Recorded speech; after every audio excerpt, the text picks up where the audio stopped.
Board of Education work sessions is Jacob here tomorrow, or Julie, are you running the meeting?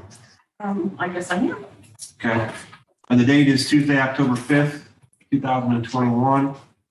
It's obviously a combined kind of meeting tonight with a work session, and we've also had our facilities group join us as well.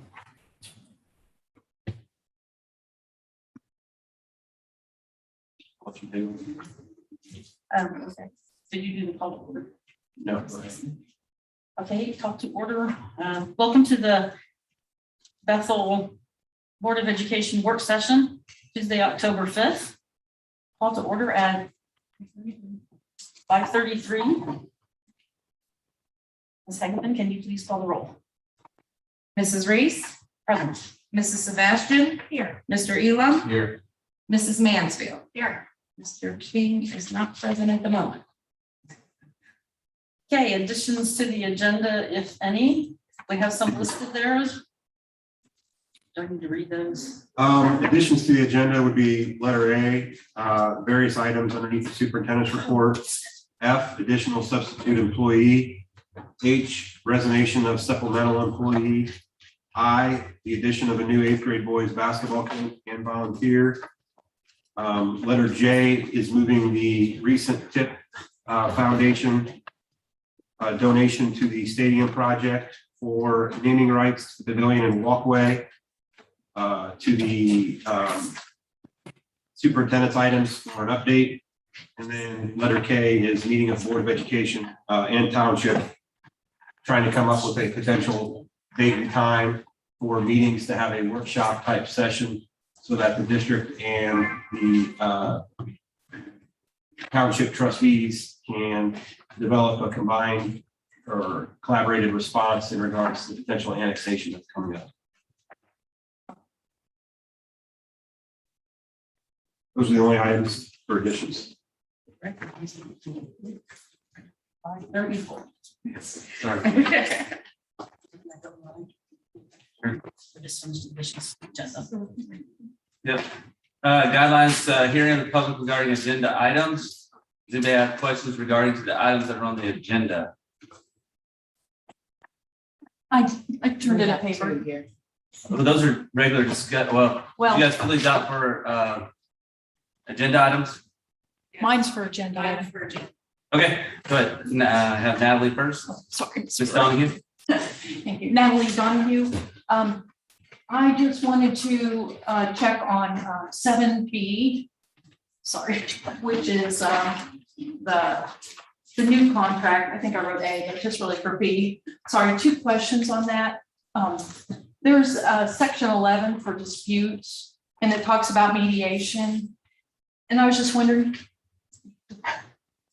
sorry, maybe I don't have the right thing. I was just wondering who pays for the contractor portion of the mediation?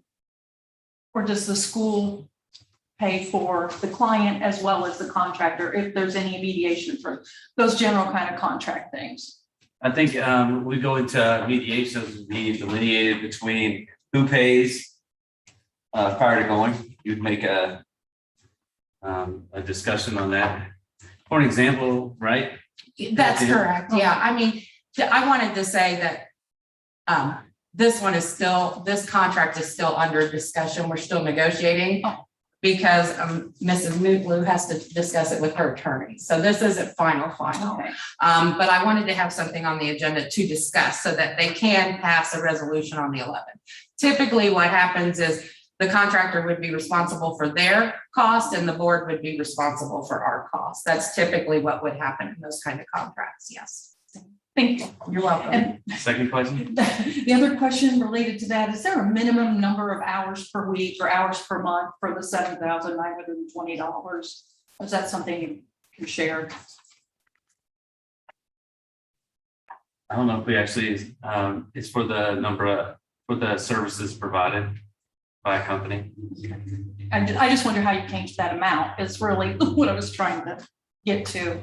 So it's really for the services provided, not necessarily it's 40 hours or 60 hours a week or anything like that. It's for the services provided. I think, yeah, I think there was a proposed number of like 60 hours per week or a little more than that, so. But don't quote me on that, I have to go back, but yeah, it's like a person and a half, so. Okay, thank you. That helps at least give me a ballpark there. And then the other question on 8, sorry, 8 A, sorry about that. And I have no idea what Julie is gonna say on that, but and I didn't notice that last night when I was going through the agenda that item K was on there, but that's what I was gonna come and plead, that as a community member, I'm extremely concerned about the annexation. I've been tracking this for 2 years. And I'd like to offer that the township trustees meet at 7 p.m. twice a month. They meet at 8 a.m. I know that's during work time for most people, but really as community members, also as board members, I would think you'd be interested, and I really am glad that you are at least now going to take this action and set up a meeting with the trustees, because to them, the lack of no participation and not hearing from the board has kind of indicated you don't really care about the annexation, and that's their takeaway for now. So I just was going to come and plead and say, it's probably a little too late, but everything helps. And it's good to know what we're moving into, because if this annexation goes through, which highly likely that it will, we don't have much of a chance. We're going to lose the community, we're going to lose the school, and we are going to be struggling for the next several years to get back in step with the amount of kids, because that property is ready to be developed. It won't take long. They potentially could start developing pretty soon, like as early as next spring. And, you know, in a year, we'll find ourselves inundated with more kids than we'd even planned for. So I'm just asking, please pay close attention, because I think as the community goes, so does the school. And so I really want to encourage everybody to please participate as community members and be involved in the engagement with what is going on the south end of our community, because it directly affects the school and the students on a daily basis, and we have to be ready. And so I know I've been trying to work for the past couple of years and trying to limit some of the development, because we need a chance here at the school to catch up. And we might have lost that chance. And so I'm just thankful that you're all at least considering having a meeting. And we don't have much time. We're down to like, what, 14 days. And that's all I'll say, because I don't know what Julie's going to say, but I just wanted to iterate as a community member, please attend those meetings, because it is important, because it affects us all the time. And you just need to be aware of that. So thank you. I'll respond to 2 comments right now. And the first one is, we cannot control the interpretation or the impression or the feelings that the township trustees may have.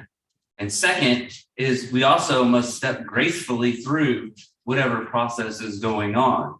The last thing we want to do is establish a message that we don't want anybody from there. We already know it's going to be developed, whether it's through this annexation or the next, or some other due processed community after that, that they'll be the community that the school doesn't want. And that's the last thing we want as well, for our teachers and our community to be divided even a third way, between the carriage trail, the new community, the old community, and the community no one wants. So. Thanks. And if I can just say one thing, I understand and I agree. And it's not about that, it's staying engaged so we can be lockstep working together, so that and that's why I was encouraging as community members, Yes. Go and attend, not as a board, just Right. as community members. And so thank you. Yes, ma'am. I have a quick question. This is my first school board meeting I've ever been to. Am I allowed to respond to her, or am I allowed to make a comment or anything like that? I'm not sure how the rules work. So at the end, they're only the ones that submitted to communicate. All right, So typically for our meetings, you have to fill out the form. So these are specifically questions associated with agenda items, Mhm. as she stated. As a work session, we just do the agenda items. Okay, The next meeting on Monday, then we have an open forum where you can sign up and communicate as much as you want. okay, 5 minutes. I'm sorry to interrupt. But you can comment on an agenda. Yes, Yeah, well, my comment was like, because I'm from Carriage Trails, right? We just recently moved there, but a lot of people that are in that community move to that community to be part of the school district, to get away from some of the other school districts in the area. So I understand your concern about the annex, but understand a lot of those people are actually moving up here to be a part of the school district. Thank you. Yes, and I understand that. And that's why I'm saying just allow the school a chance to catch up. You know, I don't know how many more trailers we're going to need before we get to the point of a new building being built. That's what I was trying to say, Yeah. stay engaged. not that no one wants any of the students from there. It's the manage of the effective growth rate. Oh, absolutely, I understand. All right, sorry to flex that, sorry. No, you're fine. Natalie, I just want to mention one other thing, because at least from comments I've read on social media and even heard, there seems to be a lot of confusion that we knew this annexation was coming. The last time, to my knowledge, any board member spoke with the developer was April of 2020. And to my knowledge, that annexation fell through in the summer. That didn't go through. So I just want to make sure you understand our take was when I found out was on Tuesday evening when it blew up social media. There was no inside information to my knowledge given to anyone. And there seems to be that perception that we knew this was coming. Well, we had general ideas, but there was nothing concrete by the city or the developer in the last year and a half told us, to my knowledge. So I do want to state that publicly because there seems like there's a lot of confusion about that. Again, I was just saying, come as community members because I've been tracking it for 2 years. So I know it's being discussed is Right. what I'm just offering. I think a lot of discussions that we've held on our portion have been in anticipation of something happening. Whoever does it, we've just anticipated that it's going to happen. And if you look at some of our projection numbers that Julia had put together, looking at in the original facilities committee group, looking at what we thought we were going to have in 5 years for students, and it's a very large number of students. I think by 2035. Did you go out that far? I think it was 5,000 students. Yeah. In fact, I would also add to that conversation that for the folks that have been either watching or participating actively in our meetings, we've openly stated that we do not believe OFCC's projection numbers are going to be accurate. Yeah, they're low. Because of this very same reason, knowing that something was going to happen, but never being told that for sure it was going to happen and when, by who. We just heard the same rumors everybody else heard. Correct. All right. Thank you. Thank you both. Ms. Brewer from the VA.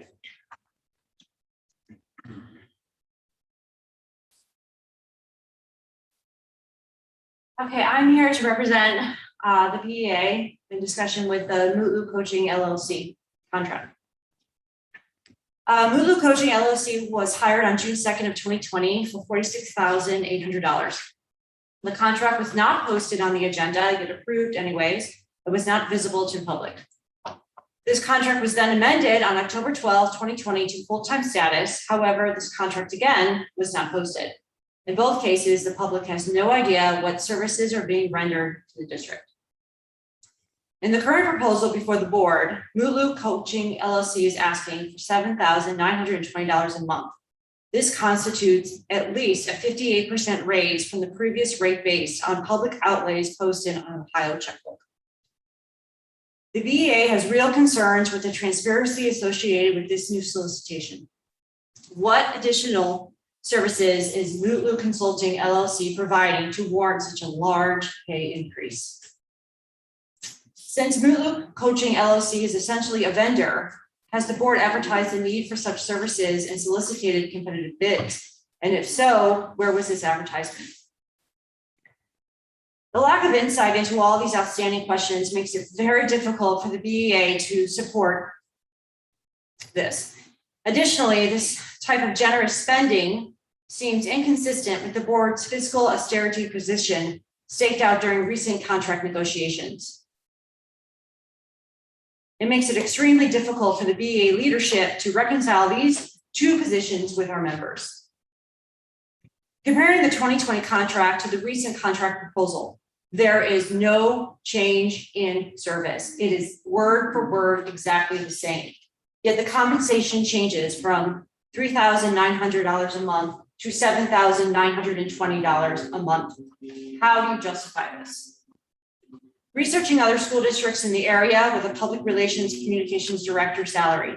Vandalia Butler, $54,000. Troy, $52,000. Beaver Creek, $75,000. Tip City, $61,000. If this contract goes through in a 10-month contract, Bethel, $79,000. I ask you, where is your moral obligation to the students, staff, administration, parents, community in this matter? Thank you.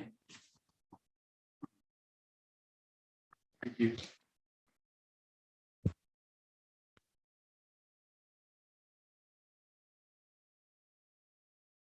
Number 4, important dates for the district as we go forward for the next meeting coming up.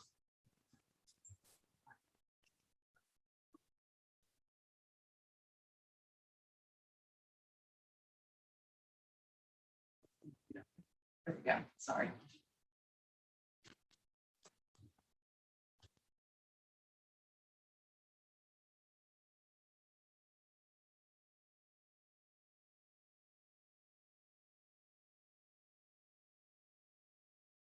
Is everybody be ready for the parent teachers conference on October 7th? Should be exciting from 3:30 to 7 with parking and coming into the school.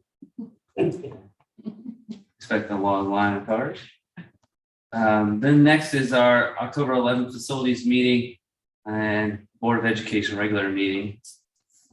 And then October 13th is meet the candidate night here in Bethel Hall at 7 p.m. Should be exciting. Not here, but yeah, down the hall. I was gonna ask, is that being live streamed? I have no idea. So this is the last I've heard is that they're going to try to do it on Facebook Live. Okay. Just That's to the be, historical society, correct? Or the historical. just to be transparent with everyone as well, I mean, we had school planned activities already scheduled for that evening. Yeah. And they just kind of told us the date they would come. So that is the same night as our powder puff game. Ah. So that was my take that we're gonna keep the game as is. Yes. I just want to be upfront with everyone. So, Come to that and. yeah, I mean, I'm not trying to say that, I'm just saying that we kind of just were given the date and time and we accommodated them, but there wasn't really much conversation about what other school activities would take place. Right. So, people. Well, yeah, it probably should have been on the list. Yeah. You're right. Maybe that's. Powder puff is that same evening. What time does it start? Casey? 6:30. 6:30, there you go. No, we can add that. I'll add it. Yeah, so anyway, so expect potentially to have to park in the front, this parking lot here at the front school, to walk in. For the meet the candidates. Another great date to keep in mind is October 28th at 1:30 p.m. will be the groundbreaking ceremony for the new K-5 facility. Followed by election day. If you notice to the north in the stone lot, Brum's excavation has started doing some equipment for the start of that process. Not just the groundbreaking, but legitimately the groundbreaking. Yeah. So it's kind of neat to start to see operational equipment on campus. I know there's probably a lot of people who didn't know if it was actually going to happen or not. So it's good to see. Excellent. Anything else that we need to add or we're missing? All right. Maybe on the 22nd, that's a regular. Regular board meeting on the As well, 22nd, as well. yeah. As well as, so, Yeah. thank you.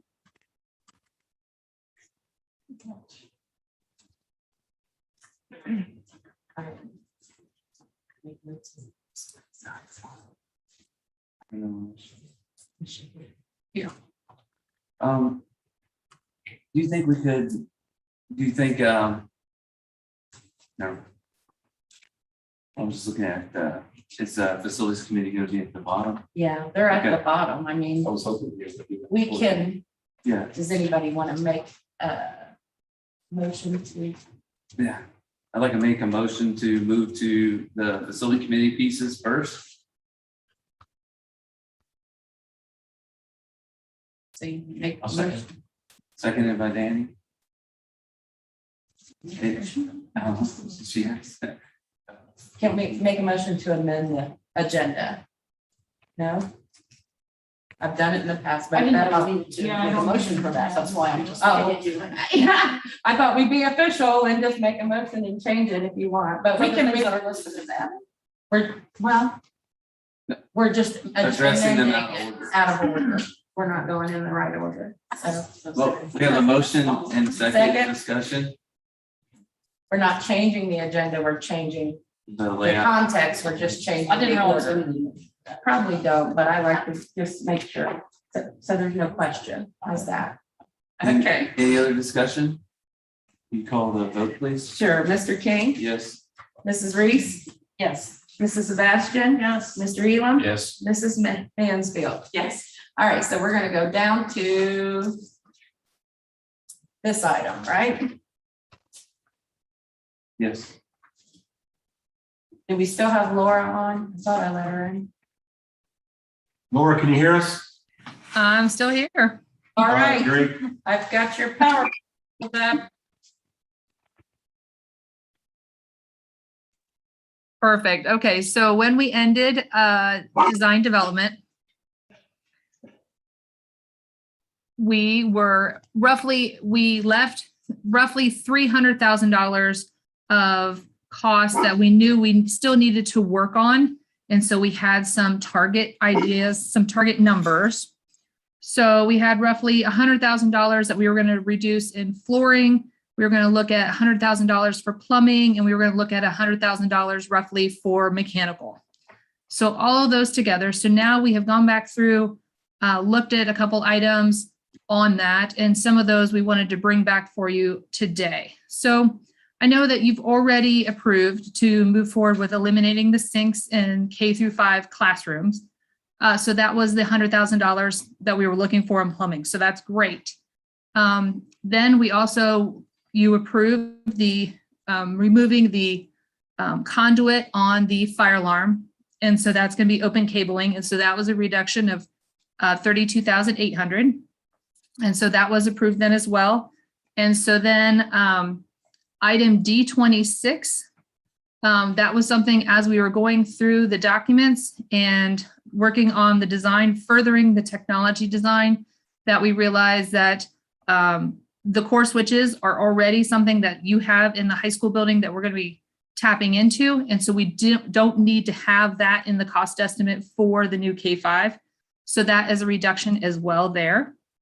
Have had conversations with Bethel on what costs we might want to include for improvements to the high school for the COPS agreement. So on D28, that number has been reduced. For the item that we're going to be looking at, you're going to be looking at some technology upgrades that you're already working on. So that number has been reduced as well. So now we're not still looking at 300,000, roughly 300,000 anymore. We have come down now. We're looking for cost reductions today, need to get to roughly 122,000. Everybody's with me so far? Yes. Perfect. All right. So one of the items that we had talked about at DD, but it was a rejected item. It was mostly, we were trying to put some ideas out on the table, but I get it, without having any visuals, it's hard to say yes or no. So one item that we'd like to bring back for you again is item D7.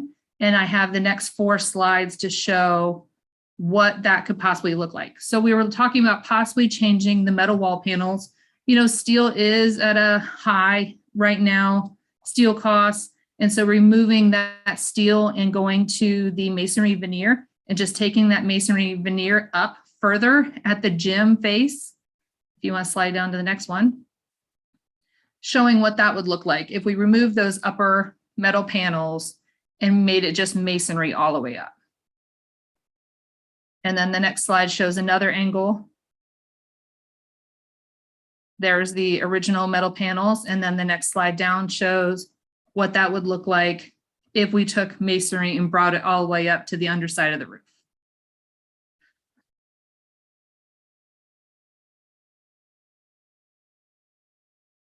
So that was that first item on D7.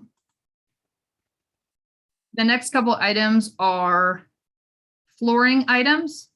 So in the gymnasium, we are still looking at having a alternate for the wood floor, but as the base bid surface, we had this surface. It's a multi-sport surface.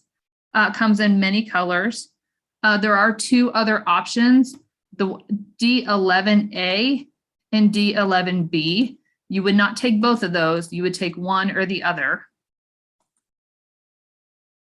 And so it doesn't reduce the labor cost. Labor cost stays the same, but we do reduce the material costs going down to the next slide.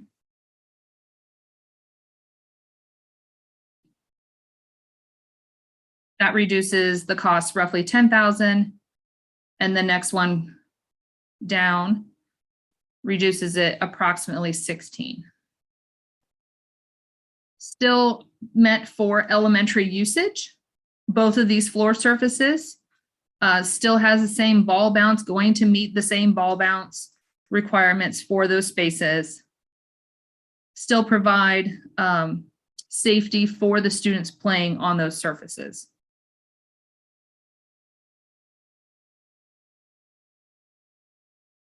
Do you want me to go through each one of these and then we come back, or do you guys want to talk about them in the middle? Let's talk about the first one first, and that is removing the green metal and going masonry up. Facility committee, our community, Todd. Don't necessarily like the aesthetics of it. I don't disagree with that as an exterior covering.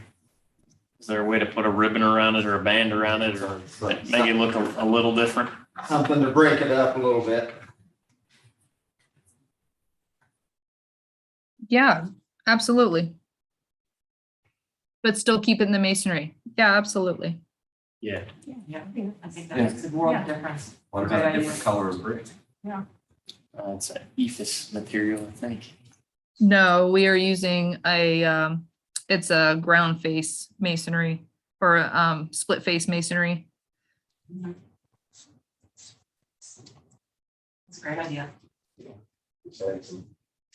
Yeah, like he said, some different color to it, something just to break it up so it's not just a big thing flat block on the wall.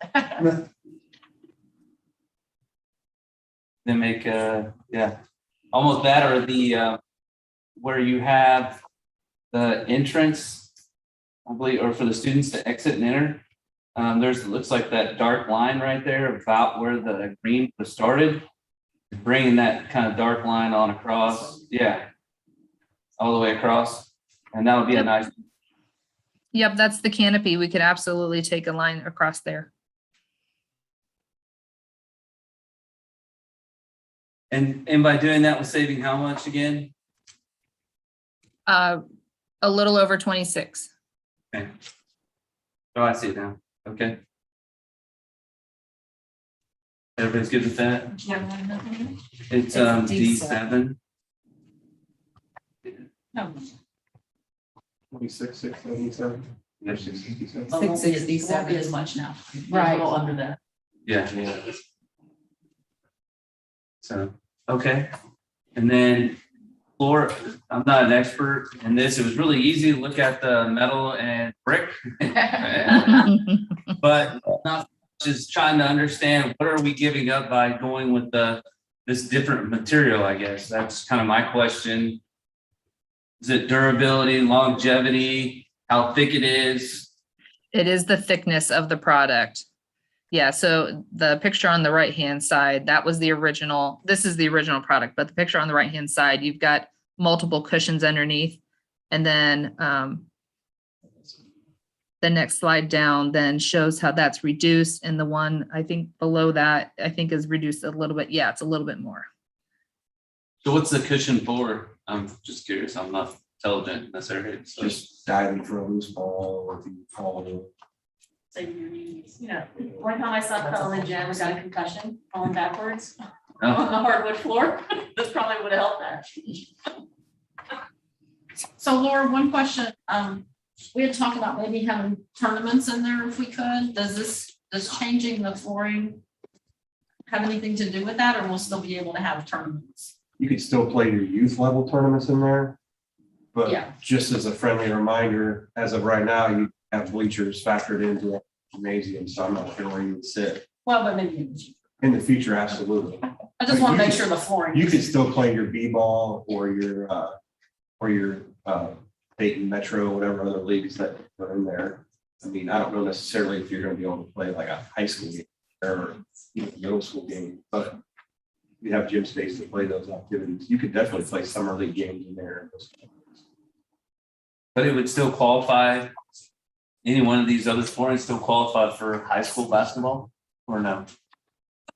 This covering is on the gym in my previous school. Yeah. In the high school gym. Is this what we saw in Troy? Yes, It was really nice. something similar. Yeah. So when we went to other schools, we saw summer floor, I guess, and I can tell you it was really nice and it required almost no maintenance. So, Yeah, you probably wouldn't have to strip and wax it. right, none of that. They loved it. They loved it. It's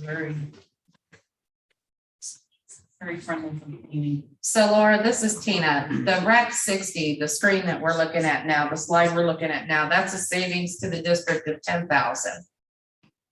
Correct?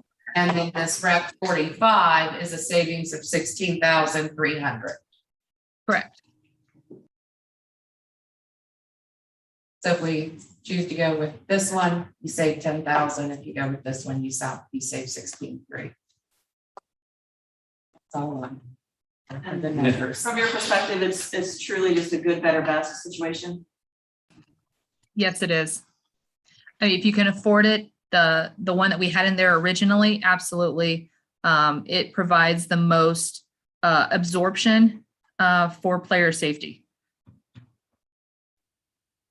So which one do we need to choose to get to the 122,000 reduction that we need? 7 or 8, slide 7 or 8 is your choice, I believe. I always hate to go with good. I always try Yeah, to get something in the middle. Yeah. Yeah, especially since we know it's gonna probably be used outside of regular school days. I would say either go with the middle one or cost allows, go with the best one.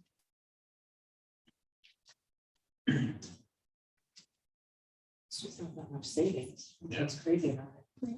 Well, I was kind of thinking that this is one of those, is kind of, we're saving, we're only getting a $10,000 savings for making this decision. Yep. Is there other areas that we may look at potentially, instead of this specific one, Laura? Or? Oh, we have the rest of the spreadsheet to look at too. Okay. You guys want to wait on specifically the flooring then and move forward? Yep. Okay. For the basketball. So Now the we're on- next, sorry, Go the ahead. next item is changing the resilient base. Typically, we specify a rubber. It has the most, a rubber instead of a vinyl. This one here is a combination of rubber and vinyl. So it has the flexibility more like a rubber, whereas the vinyl can tend to get brittle and crack. So that's why we tend to go more with the rubber. This isn't a huge cost item. This is on D12. It's not a huge cost reduction, but if it's something we were trying to get just maybe a little bit more, maybe this is something that we do change. You're talking about the Cove base, it's on the left. Yep. All of the rubber base in the project, changing it to a combination rubber vinyl base. Todd, how does that compare to what we currently see there? Is it similar? Yeah. Yeah, the look doesn't typically change between the vinyl and the rubber or this combination product. It's how the workability of it and how long it lasts without cracking. And if we switch to the other, what's the cost savings? If you switch from the rubber to this product, it would be 2,000. This is the line item we have on D12.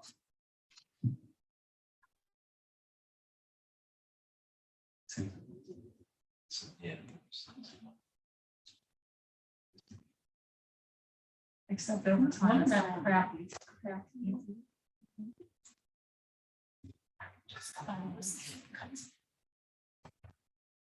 gotta remember elementary kids. How many years longevity are you talking, Laura? I don't have an idea. I don't know that they tell you that.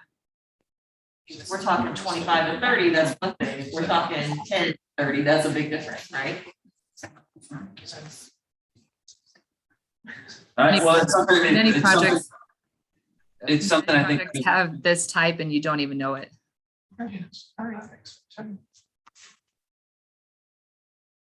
So. When we move forward with this one or?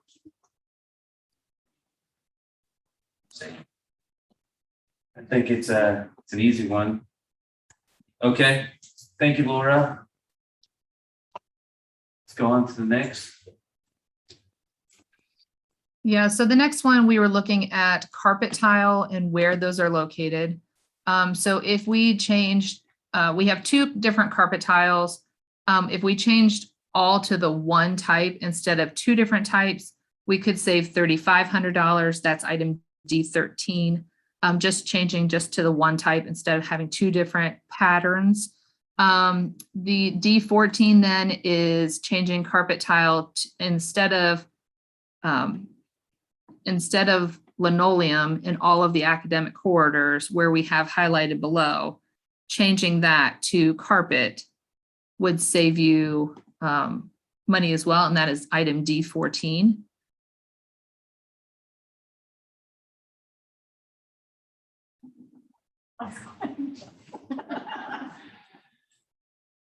Speak up, what's your kids? Cleaning puke and Yeah. whatever else up out of carpet. So, Laura, we spoke after the last meeting and we had these carpet tiles in the old high school at one time. And they were not satisfactory. And that was high school. Yeah. Right. It does keep a quieter corridor. I understand it's a different type of cleaning method. You know, you may have to do hot water extraction at times instead of running your, waxing machines and things like that. Concrete floor, but that carpet, Yeah. Clear concrete. Let's move on. Yeah, I don't think that that appears to be in our primary selected field. We'll move that to. Totally understand. Yeah, another section to look at. Well, that's Yep. nice. The next item, next slide down. If we change all of the linoleum that we have on the project to a vinyl enhanced tile, this is a solid tile that's all vinyl throughout. This does change.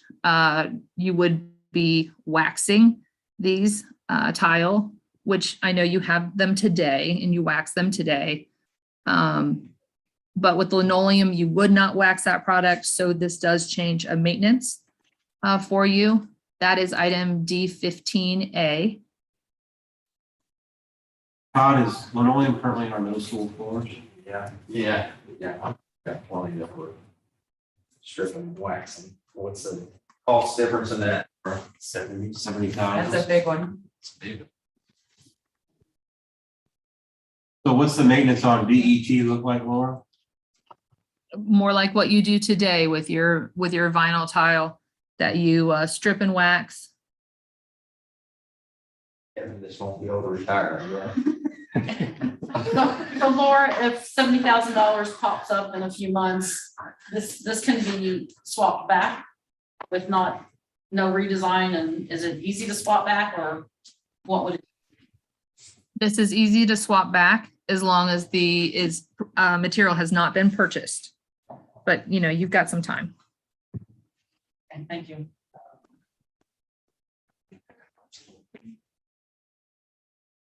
So what examples in our building are linoleum, Todd? Versus, VET? We don't have any, do we?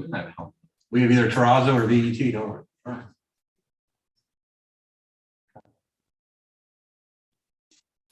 And with a linoleum product, you just buff to get those natural oils to come out, but you don't wax. We don't have any. Okay. Caleb, any thoughts? I think this is what people expect in an elementary school. Is this vinyl tile. And $70,000. So great savings. Most of the cost us to maintain. It takes them to do well, we waxed all the floors minus the high school. So you're looking at all the terrazzo in the old elementary building, which is terrazzo, old terrazzo, but it's terrazzo. And then the middle school hallways and classrooms, it takes them probably about 2 months in the summer. The modulars. And the modulars. This summer as well. Because they do every classroom, and then you're looking at probably, in some cases, 4 or 5 coats of wax to make sure that it holds up, and it's always gonna scuff, but they put on 4 or 5 coats to try to make it last as long as it, well, try to get through school year at least. Well, and then buff, And then buff. do some buffing. We'll retouch it up over Christmas break and Thanksgiving break and spring break and those kind of things. Your high wear and tear areas. Always. We've also tried to put some material on the bottom of chairs, so the legs don't necessarily scrape, like little tennis ball material or whatever else they got, rubberized. Oh, Actual tennis ball. yeah, In my room. Yeah, I think it's a large chunk for us going forward. But it's allows us to move forward with the project, but I don't like making the changes to the flooring or changes to any part of the school that creates a dovetail effect of maintenance workload Right. as well that we haven't previously factored. So, but it does give us lasting material. I just don't like the automatically knowing as we go in that there's this many hours of work now associated with maintaining that. We do have the equipment though, right? Would we need additional equipment or the equipment we have be sufficient? just depends, I've thought about this quite a bit, or tried to. It's a give and take. Obviously, you're adding more square footage in an elementary, but you wouldn't necessarily have as much stripping and waxing in the old elementary building either. So I don't know if I have a really good answer for that. I don't know if we'll know until we get in there and actually do it, because you're not going to be using, the elementary building's going to stay and it's going to be used for overflow space. Right. But I have no idea how many rooms that's going to be. So worst case scenario, we have to buy another piece of equipment. How much And is that? we purchased the new equipment several years ago, so it's really good stuff and it's in good shape. So I mean, it's not like it's on its last leg and we have to look at replacing stuff. Correct. It's similar to like food services. You're splitting your crew. So I don't know, your equipment's gonna be split because you're gonna have less here, more over there. So those are continued conversations that we'll have to have with all of our departments, looking at personnel and equipment and how we manage those areas. So worst scenario, if we had to buy another set of equipment, about how much is that? Trying to think, we purchased 10 of equipment. Well, you'd probably look at another square scrub, which is what they currently use in the classrooms and the hallways. And then they just use a mop bucket and a mop to apply the wax. He's got strippers, he's got square scrub. I mean, there's a couple different pieces of equipment. Yeah, the square scrub was probably around $6,000, I thought, and then the wax is applied literally with a mop bucket and a wet mop. So it's not like it's a special wax piece of equipment The to square foot apply. was about 6,000. That's Yeah. the nice thing. Okay. Yeah, I wonder if there's a combination of the two. I don't know if this could be done. I mean. and you'll probably need another floor scrubber, Right. like your the ride on or the walk behind Zamboni type machine. We're probably gonna need that anyways though, right? Yeah. It doesn't, I mean. Yeah, I'm just around there. I'm trying to give you an idea as far as No, how. no, no, agreed. Yeah. Yeah, that was something. Wonder what it would look like if you just the classrooms with this. I'm just throwing this out there, the hallways where you're getting even more traffic. Laura, would that be, have you seen that done? To have this where? So you're just stripping and waxing every year the classrooms instead of the main hallways. I don't know. I don't know if it is. So you want one only in the main hallways If and it's more BET in the classroom? durable and I don't know. Yeah, absolutely. We've seen that. And I don't know what your savings would be if you were just doing that, switched all the classrooms. And the durability piece would be in the hallways where. Everybody's walking. I mean, the map she showed, I think was only just hallways right now that we're talking about, Okay. so I don't know what's in the classroom. You have One- carpet. Right? Okay. Carpet, This is the map, right? carpet with tile on, Yeah, okay, all right, the carpet was mostly educational to allow the kids to sit and do reading activities in small groups. okay. Yeah, gotcha, okay. Yeah. I mean, it's One the- other thing to add to that, we did note that item D15A, that is the most extreme solution. I will say that in the studies that people have done on life cycle cost, using a VET type of floor has the highest life cycle cost because of, it is the lowest cost type material to put in, but because of the maintenance on it, because of how much time you're spending on that floor, it does have one of the highest life cycle costs. Which is why we proposed the linoleum to begin with, because of the less maintenance. Okay. Well, that's not that exciting then. We have more to go over if you want to go on to the next slide. Yeah, let's keep going. The next couple items are mechanical items under D21A. Ashley, if you'd like to go over those. Yeah. So, yeah, we have a D21A and 21B are like an either or. So you can't do both of these, but 21A would be to remove the heat exchanger, add valves, drain, and heat tape.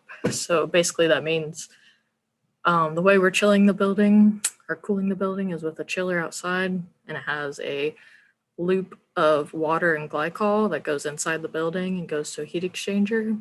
And then there's a water loop inside the building that also comes to the heat exchanger.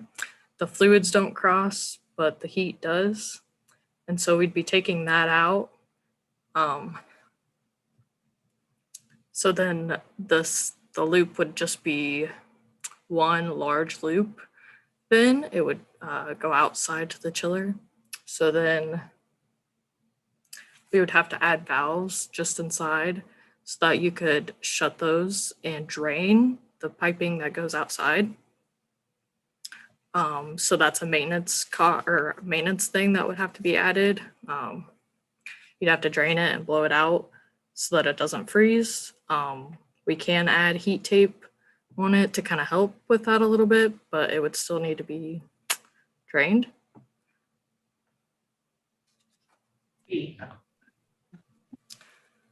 And then I'll also explain 21B, which is similar. So we're still removing that heat exchanger. But then, so we would have to add glycol to the entire building loop, which can be pretty pricey. It can also make your air handler coils less efficient. So they may have to increase size. The pumps may have to increase size slightly as well to be able to pump that glycol water now. So that's not as much of a savings as the first option, but it does still save some. Nothing would have to be drained, so it wouldn't add maintenance.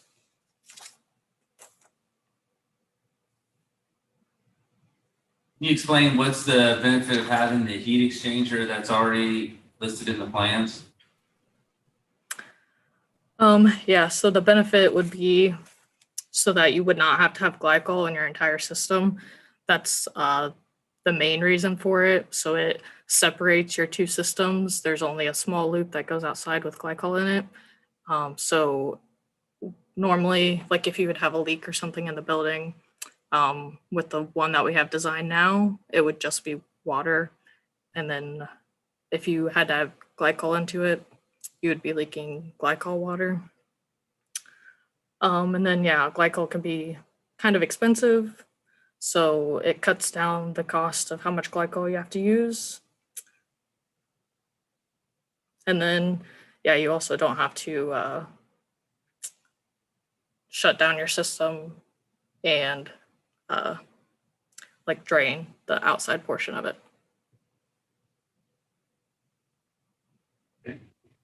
So this does not affect the zone control that we talked about previously, correct? That you can still, you still have more than one zone that you can heat or cool on demand? Yeah, so actually this slide doesn't really go with this. So yeah, all your zones are still the same. You still have the same amount of air handlers out there that are dividing up your building. That was one of your concerns.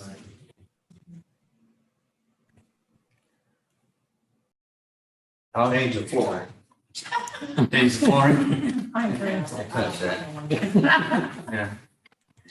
There's too many opportunities to miss something, to get something, something freeze. This is too big a system to take this. Over the life of the building, you're gonna use this much energy or more by switching systems. And the same question I asked before, so can this be undone in the future, or is this, once we change it, it's changed forever without redesign? Money pops up, could we go back to the old one, or we're set in this decision? It would cause some redesign. So the second option, B, removing it and adding glycol. So that would cause me to reselect pump sizes and air handler coils potentially. Option D, 21A. I mean, it would just be, I guess, basically adding the heat exchanger back in. It wouldn't be a ton of redesign, but it'd be some.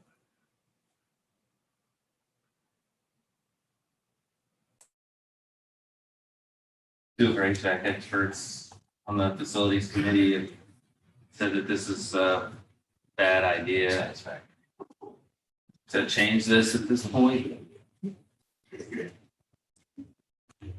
So add this to the bottom of the bottom. Laura, can we move forward? Yeah. We said yes to a couple.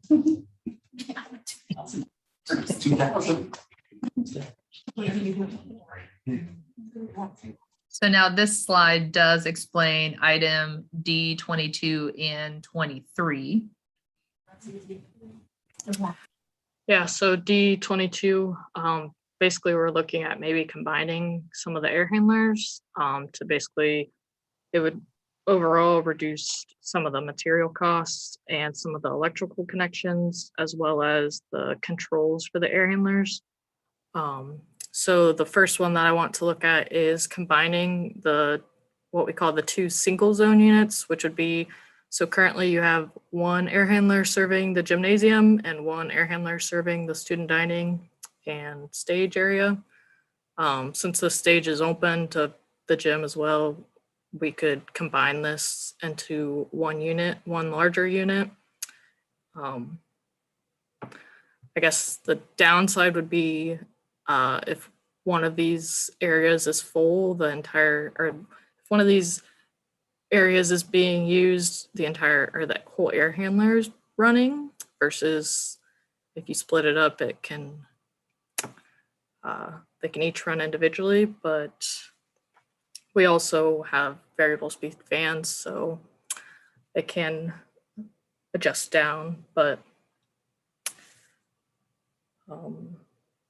Is that a good idea with there's a movable wall on the stage, correct?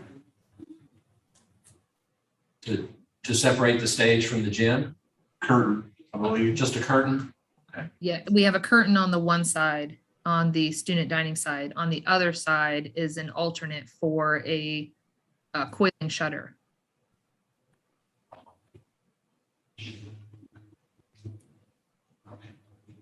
Will there be any valving or dampers on the system that could be open and closed? Like a VAV? Yeah, we could potentially look at that. But we would also, I mean, we'd supply each room, we'd return air from each room.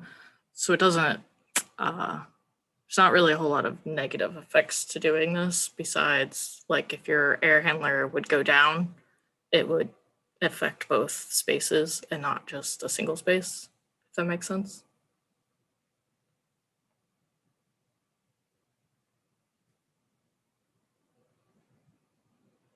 So Julie, again, same question. Could it be put back or this is a redesign item? We've chosen it forever. So the air handler is kind of the start of our design, so it would be kind of difficult to add this back later, but I mean, I have the selections now and it's designed for 2 units, so I could save that out and potentially put it back later. But we're talking about bidding this out in a month. So to try and ask the contractor to go back through for us to redesign it after they've bid it and then try to come up with a new redesign and then them provide you pricing, you may not get the full dollar on that. I think this really is you decide this now and you're gonna probably stay with it.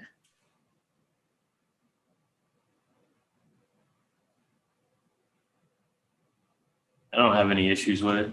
I think it seems reasonable. What's the number? 10,000. So Laura, are you keeping track of our 328,000 where we're at? Yes, I am. Excuse me, 121, 700. I'm sorry. Do you have kind of an idea where we're at money wise with what's been approved? Yes, so right now, if you've accepted D7 and you've accepted D22. And all of the others I've got as a maybe. We've got about 36,000. You gotta make some decisions. Is that the end of the list? Nope, there's a couple more. Well, she continues on with some more HVAC stuff. Is that correct, Laura? Yep. So. Yeah, I still have 2 more items for you guys. So combining the air handler unit for the gym and student dining, we just discussed, it's $10,000 in savings. Yes. Yay, nay? I'm in favor of it. All right. Definitely not like the other. Looks like a yes for that for now. Okay. That was yes for D22. Yeah, so D23 is very similar, but I think there might be a few more drawbacks I'll explain. So the green area right now on this slide is being served by 1 air handler. That's in the mechanical room. The large red room towards the right, surrounded by the purple. So, yep, right in there. So that's all being served by 1 air handler. This would be basically taking that area and splitting it between the 2 air handlers, the one that's serving the gray area and the one that's serving the purple area. So it's basically breaking it up and adding it to the classroom units. Similar that it's saving the materials for the air handler, the controls for the air handler, as well as electrical connections. But we typically like to zone things like this. If you notice, I've got like the administration area and the kitchen area and kind of like a few classrooms on this one unit. And that's basically so that like during summer use, this one unit could run by itself and not have to cause a larger unit to run or like half the building to run. You could still work in these offices and have cooling and not have to turn on a large air handler, if that makes sense. So I think it's very similar to the last one, but there is, I think, that one more drawback to it.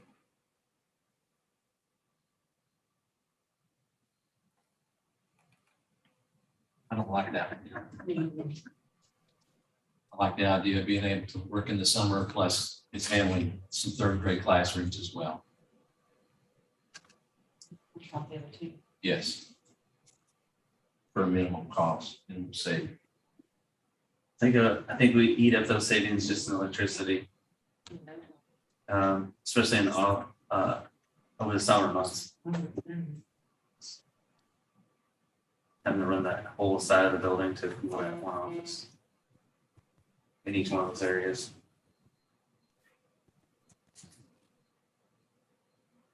Yeah. Agree, big fan, bring the fans. So, it sounds like we agreed to not do that one. Okay, I'll move on to the last item that I have for you then, D24. So each of these classrooms and spaces are being served with what we call a VAV box. So the air gets sent to each of these and it can damper it down, and that's how you get some individual control.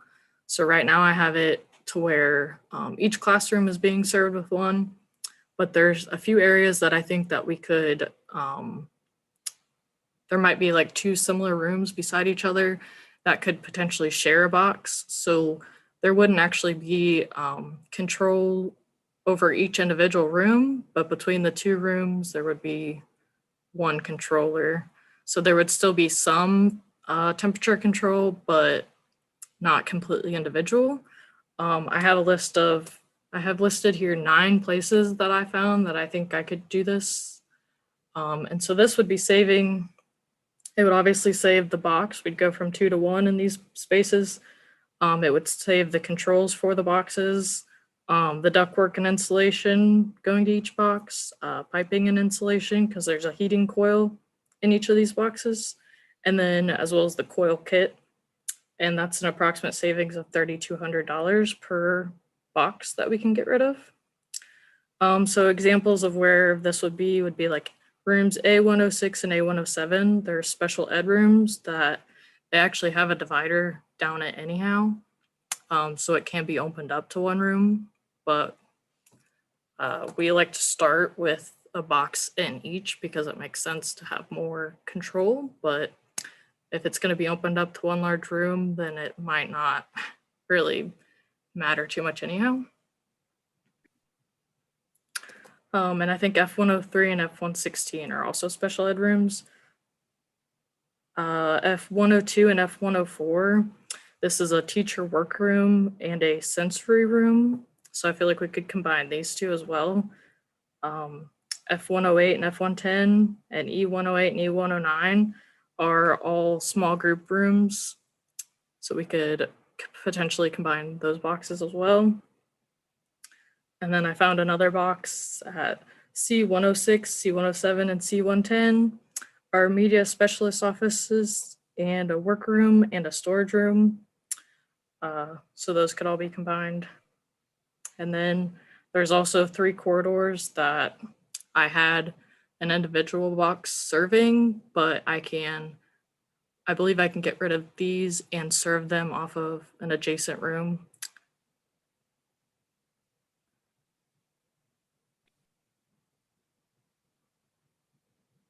Sounds like a lot of those rooms aren't being used all the time. Several of them, I shouldn't say a lot.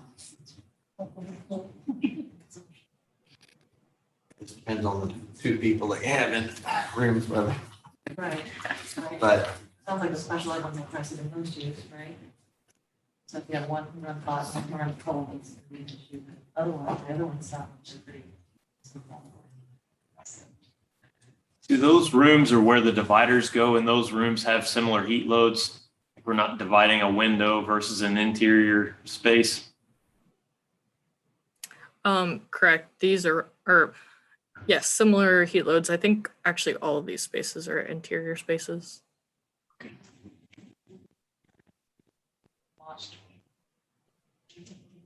So are the exterior rooms, do they have their own control as well? Yeah, so mainly the exterior rooms are all classrooms, and so I do still have all a box per classroom.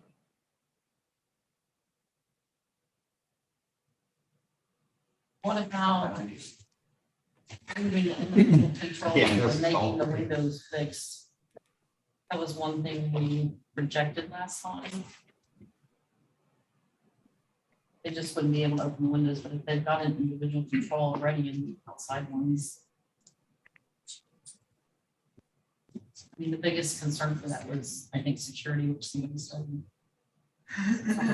matter. That was part of your emergency egress of plan that you want to have. Yes. This proposal saves 28.8, is that correct? That's if we do this to all 9 places that I proposed. Of course, we're looking at the trends.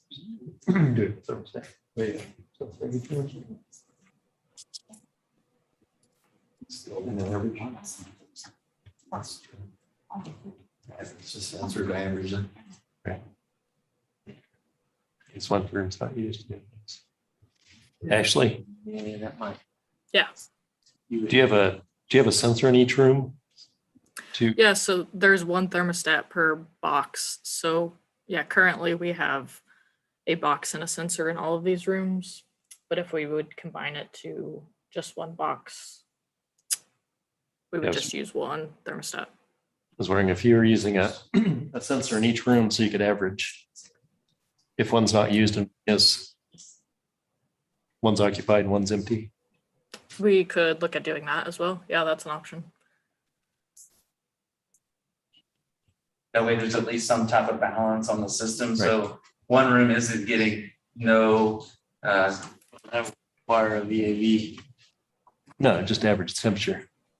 average sensor on each side and it averages at the VAV. Right. So if this side, that's like, then they're not as cool as they want to be, but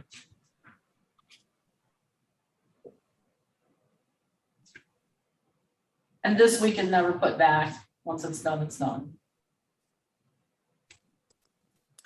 Yeah, this would be probably the hardest one to put back because the, you're adding ductwork and that really affects our calculations for the sizing and everything.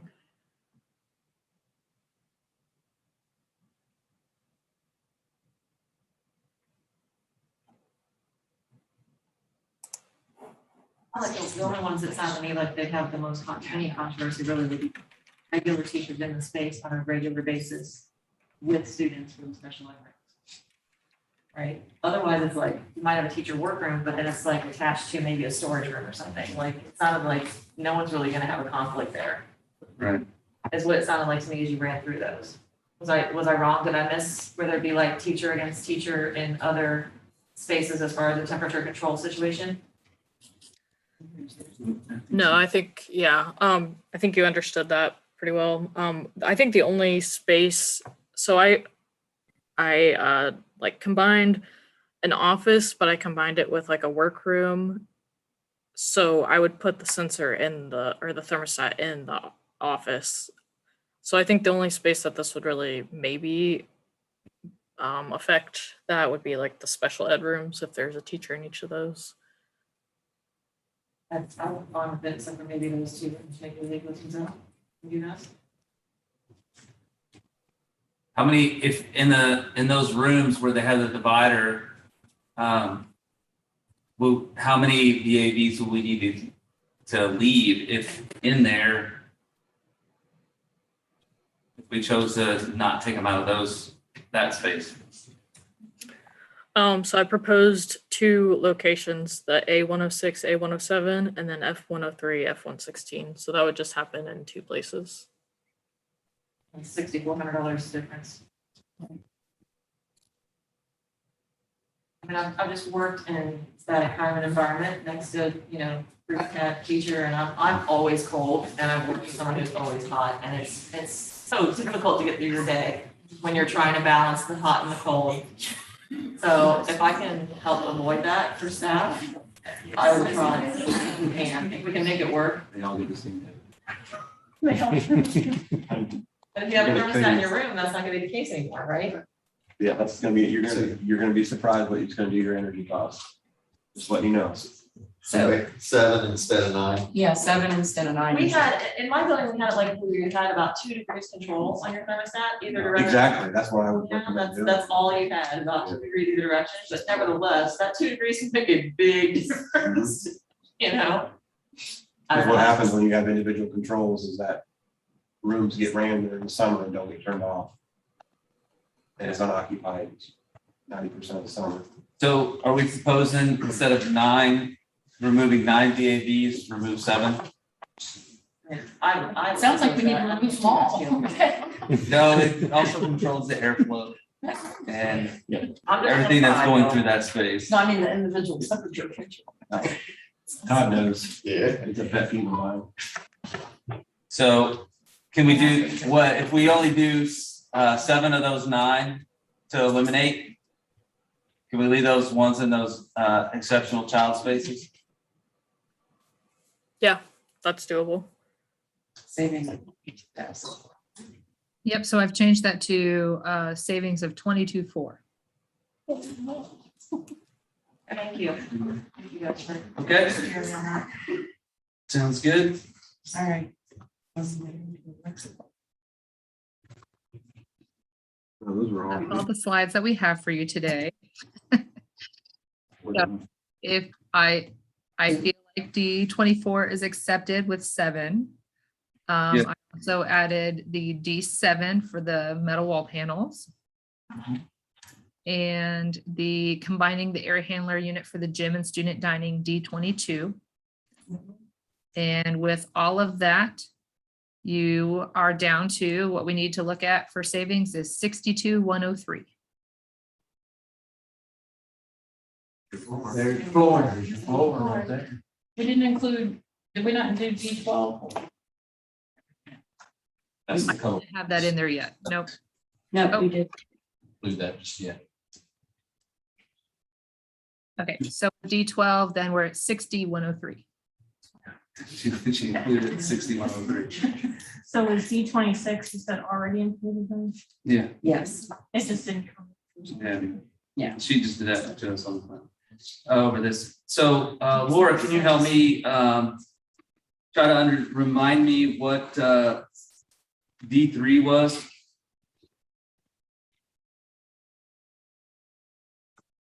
So basically taking out the monument sign altogether. You're welcome to Bethel Elementary School and making it an alternate. Does that sit out? Not digital. That's what's out at the edge of the road, yes. So just a sign. It would, that's not digital though, is it? It is not digital. So the reason I was asking about that was because based on the, can it be put back easily? That can be put back easily. Yeah. And if That it's, can be put back, yes, absolutely. But base bid, you have nothing out there. Right. Is what, I know that's a drastic item, but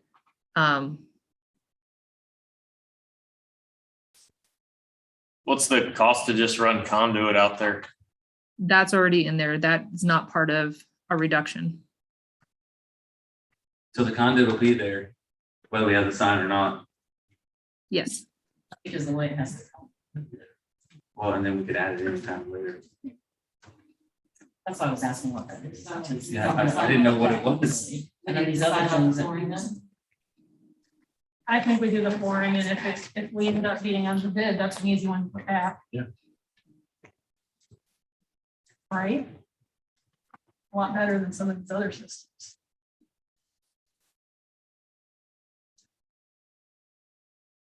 I'll give you. I mean, you're the one who's coming down on, let's face it. Yeah, sure.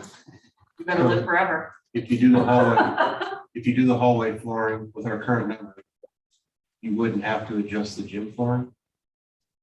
Correct.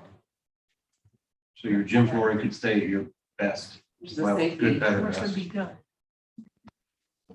Unless that's wrong, Sounds, Check well, on these numbers add up too.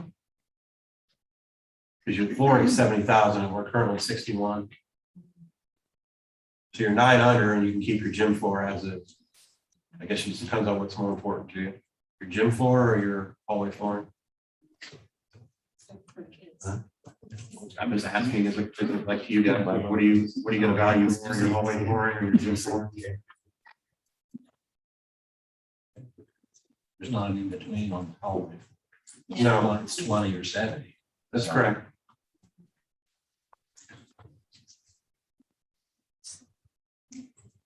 It's a better gym floor. If all of you guys want to do it.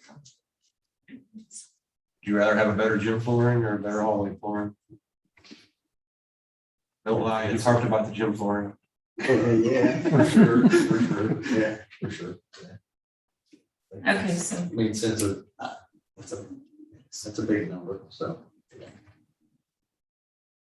So Laura, double check me, but if we do D7, D22, D24, and D15, that's 129,067.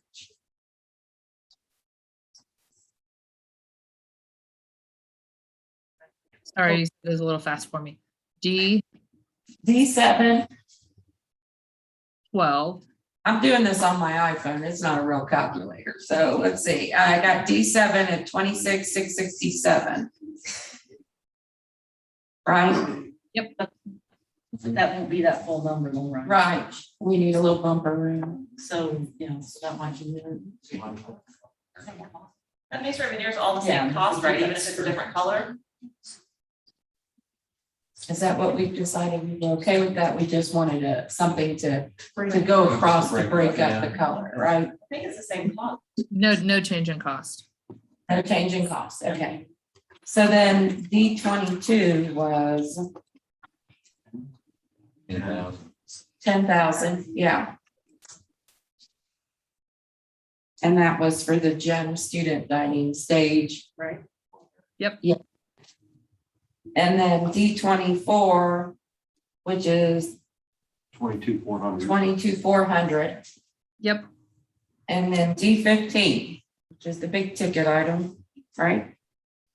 70, yeah. D15A was 70,000. correct. Okay. So that'll put us under budget slightly. Will D15B also be enforced to make that V well? Yeah, we should just go ahead. That way it takes out all the linoleum that's on the project. So another $4,000? Okay. And then we're not doing D12 for the rubber base. D15B. That's only $2,000. Yeah. So what you're saying then is to not take away then D12? I'm asking the question. Oh. You didn't say D12, but I had it in there. I was thinking you'd said yes before, so I was just confirming. The $2,000, Todd, gonna be worth it? I mean, I don't know, how you work with that stuff? How easy is it to glue back on? If you're going to, you know, it's gonna be as old as some of the tile we've got in the middle school, the code base actually stays, maybe you do leave the $2,000 and, you know what I mean? You Maybe it'll be replace that for the another middle school? 30 years with the tile and the 30 coats of wax. Have you had to replace a bunch of If it? you replace it, you can't use it anyway if you take it Right. out. It ruins it anyway if you Yeah. take it off. Yeah, take it off, but I'm saying it's a little more pliable and we're going with tile that we're gonna have forever. Just leave the $2,000 in there, leave the better base, you know. Base of $20,000. Okay. So what was our initial number, Laura? That we need to get to? Oh, I changed my spreadsheet. I have 121, 170. Thank you. You're welcome. I know what it's like when you change your spreadsheet. So I come up with a total of 133,067.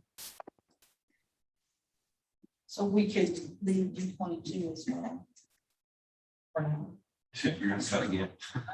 Yeah. Yeah, I just leave it at.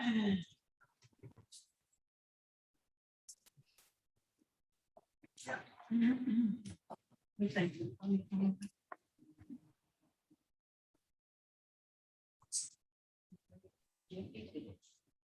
So based on our quick math here, looks like we may have a little bit of a gap there. We could be under. You are under. So, do you think that we should look at putting anything back or keep it under for now, waiting on bids? If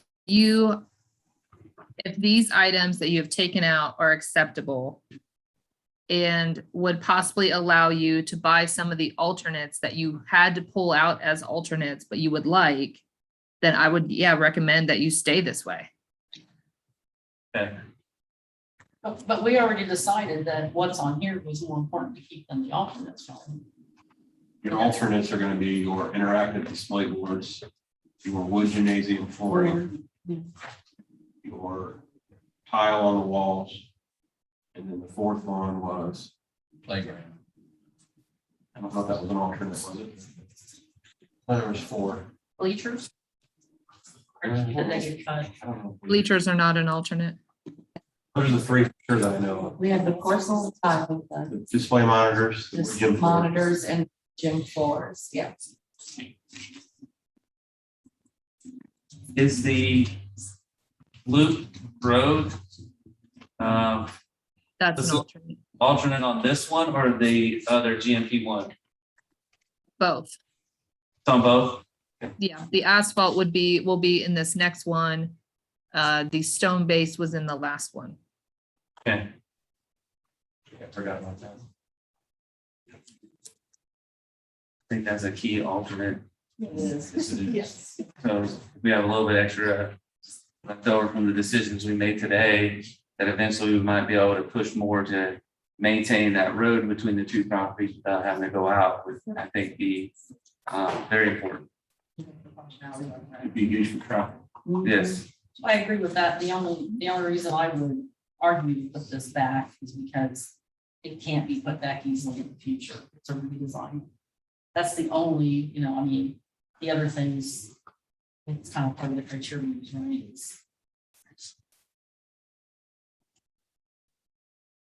Just. Right.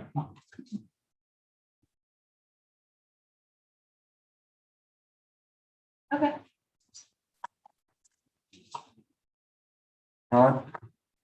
Good. Which one are you talking specifically? That's the one where the gym and the cafeteria. Oh, the area, yeah, the area. Wasn't it? That's Am I saying the 10,000. right thing? Yes. Todd, do you like this?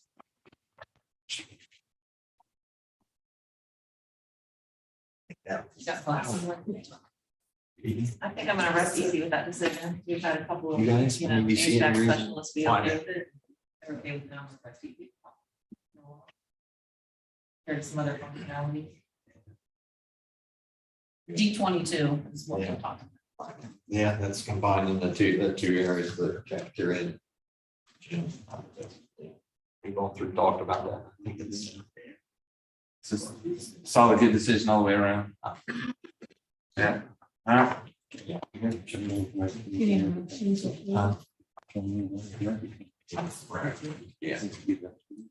Yes. I'll make a motion that we approve the DD reduction items as discussed recently. I'll second. Discussion?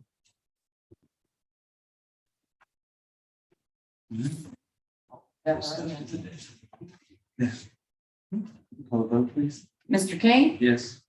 Mrs. Reese, Yes. Mrs. Sebastian, Yes. Mr. Elam, Yes. Mrs. Mansfield. Yes.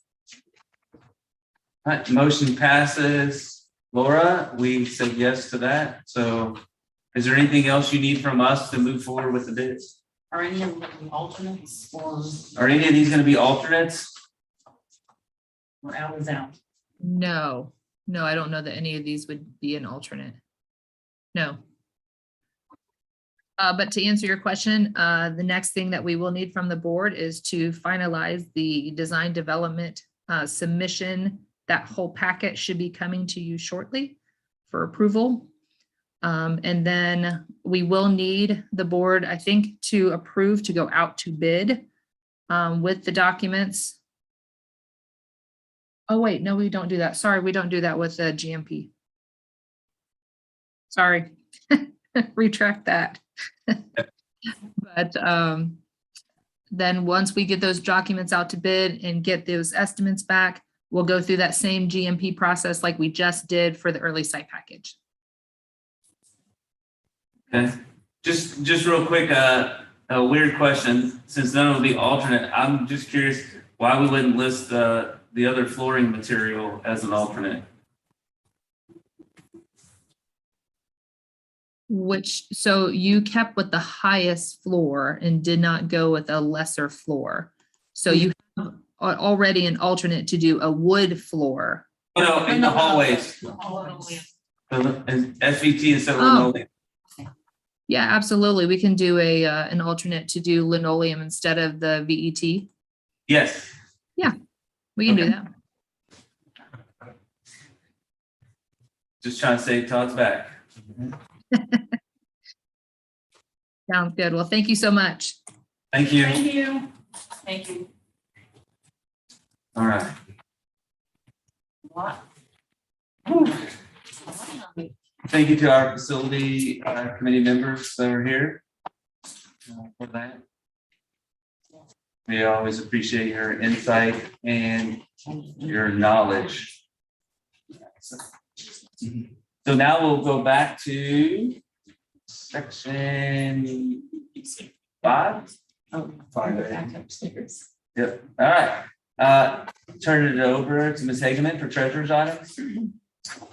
Okay, these are 4 contracts that will need your approval on the 11th with Montgomery County ESC for autism services, educational assessment team, which I don't know what that means, but I'll defer to you, just Mr. Ferks, hearing services and vision services. And I attached each contract here for your approval. So does she have any questions? So I don't remember these from last year. It seems like it would be something that's on here every year. Is anything different than what we approved? The educational assessment team would be, I think this is the only new one, right? that goes in a direct alignment with your autism contract. Miami County ESC does not offer special services for students that are diagnosed with autism. So our contract is with Montgomery County, and that assessment team comes in and assists with the appropriate testing to diagnose that student with that disability or not diagnosing with that disability. Okay. Yeah, I think that you've had these services with Montgomery County ESC for a few years We now. have. Yeah. Yeah. I think these are, no, that these services aren't offered. Montgomery County, right? I guess I don't remember me in individual contracts, but. I don't know that we may not have gotten the contract, Yeah. but we were doing this. I think in the past, you've also gotten more services from Montgomery County ESC, so you may have had a bigger contract that had these all encompassing. Yeah. Yes, I Yeah, believe that's true. so, Last 3 years, we've went back to more services from Miami County than Montgomery, which was done previously. we'll have the minutes from the September 7th board meeting to go through, as well as the October 5th. We did convert to the new redesign. So the state redesign, that was a success. I say that and then say, but, however, we're having a few issues that we need to resolve before we can close the books for the quarter and for September, which is why I don't have your payment of bills and things of that nature. I don't have the month closed yet. I'm about 2,000 off. I'm still looking, but we'll see if we can get there. I think I'm down to 200 last time I looked, so, which was just before I came down, but we talked so many numbers, I can't recall. Okay. But I hope to have that done tomorrow at the latest, so I can have all of these documents for your review as far as the financial report. Thank you. This is the classified salary schedule. There's a revision that we did in September that we're asking for approval on. We're just adding a network systems administrator for the next 3 years. So need your approval on that item. And then we've had 3 donations that we would like the board to accept. So that's usually an easy one. Often, you know, enjoy accepting donations. So that's all I have for next week's board meeting. Okay.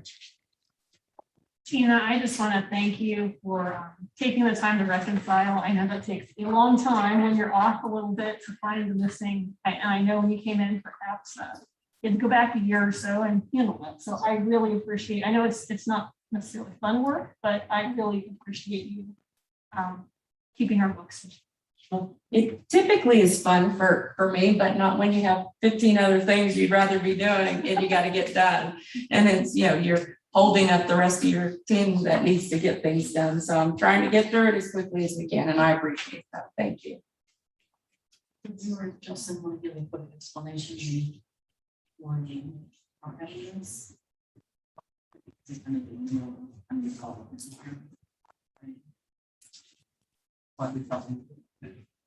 I just thought maybe it was an explanation to me.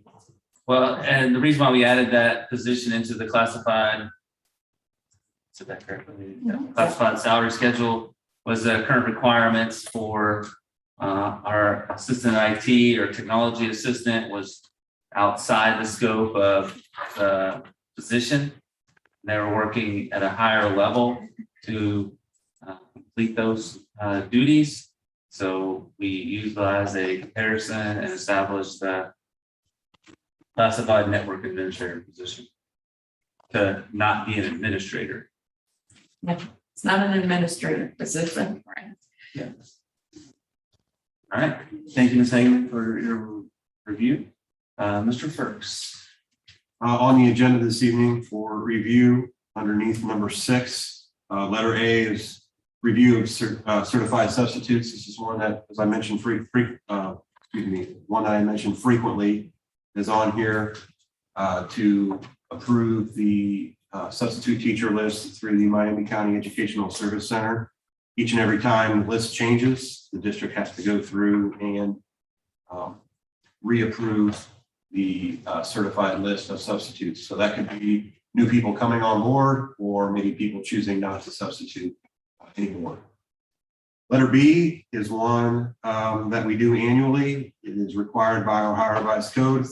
Each of the school districts are required to have a gifted services education plan in place. This is developed with our county gifted services coordinator and also our administrative team, and it kind of outlines to parents the processes to be identified, tested, screened for gifted, what we offer at different grade levels.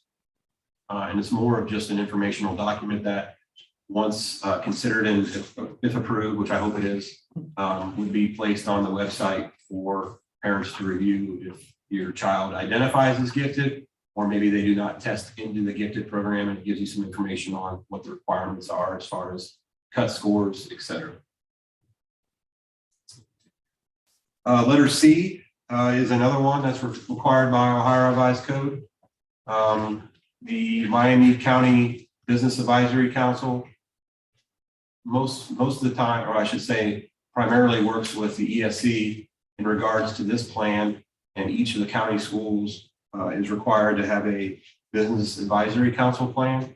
And so this plan serves all districts in Miami County. And once again, it's on the agenda for consideration and hopeful approval. Letter D is approval of an FMLA leave for Mrs. Cindy Parrish. We did have a scratch out. She was able to get her surgery done quicker. And so that time frame moved from November 15th up to November 4th. I think she's had some knee issues and she's getting those addressed. So we wish her the best of luck with their upcoming procedure. Letter E is review of classified employees. We have a couple on here, primarily to work with students that were identified as special needs. We have a kindergarten aide with a resume attached, and then also a bus aide that will assist those students as part of their IEPs. Letter F is review of classified substitutes. As you can see, we are adding a substitute van driver, which is always good to see. And then potentially welcoming back Mrs. Reagan Butler, which is good to see as well. She is willing to help us out as a substitute custodian on second shift. And I know she had always expressed interest in doing that previously, but made it difficult with her full-time position in the district. It'd be overtime pay and it just never would have worked out. So nice that she's changed roles and now she's able to come back and we'll be able to see her on campus in the evenings. She'll be here a lot of times for events and be able to help out the custodial staff, as like a lot of positions we're short with subs. And so when people are out, it'll allow the district to be able to get all the building covered and cleaned in a thorough manner.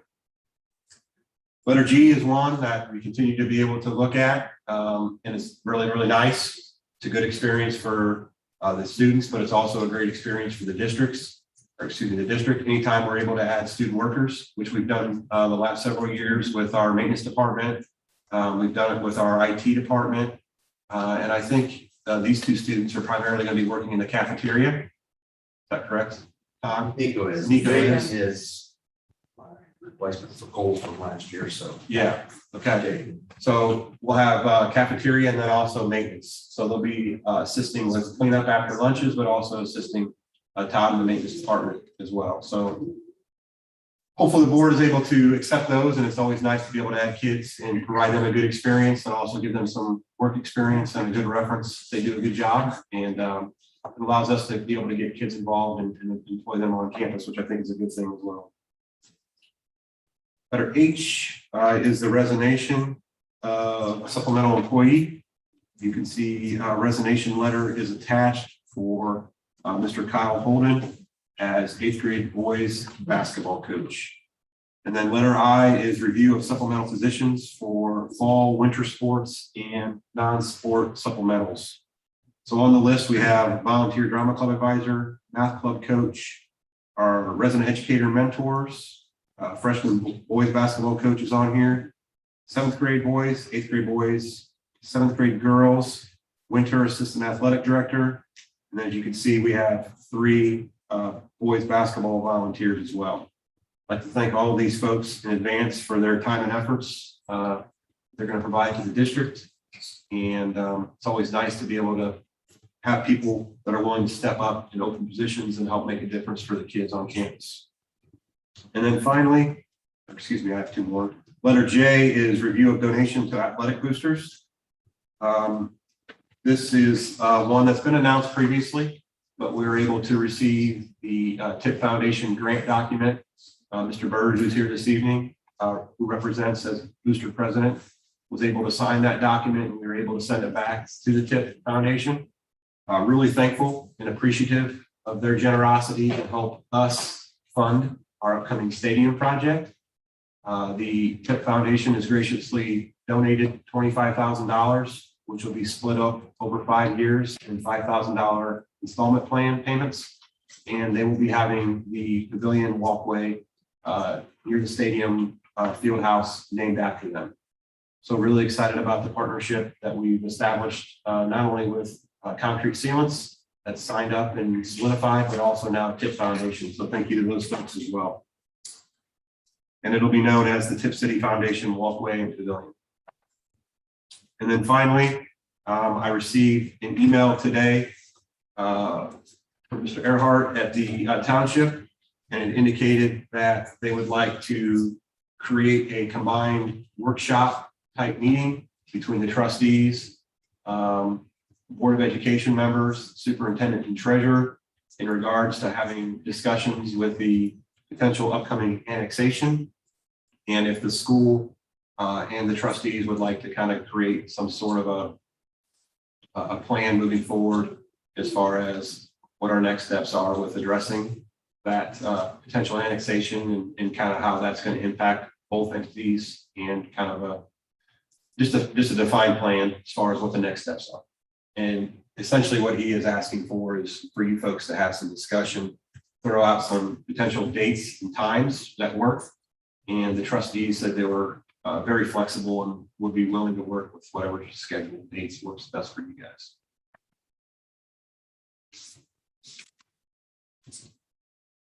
And those are my items for this evening. Do you want to look at potential dates and times right now? That works for you. Yeah.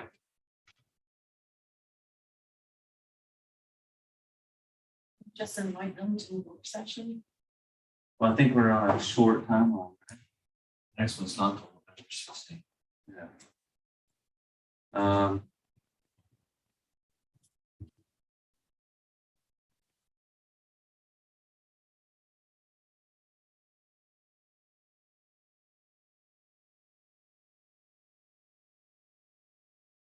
we have a facilities committee meeting on the Monday, the 11th at 6.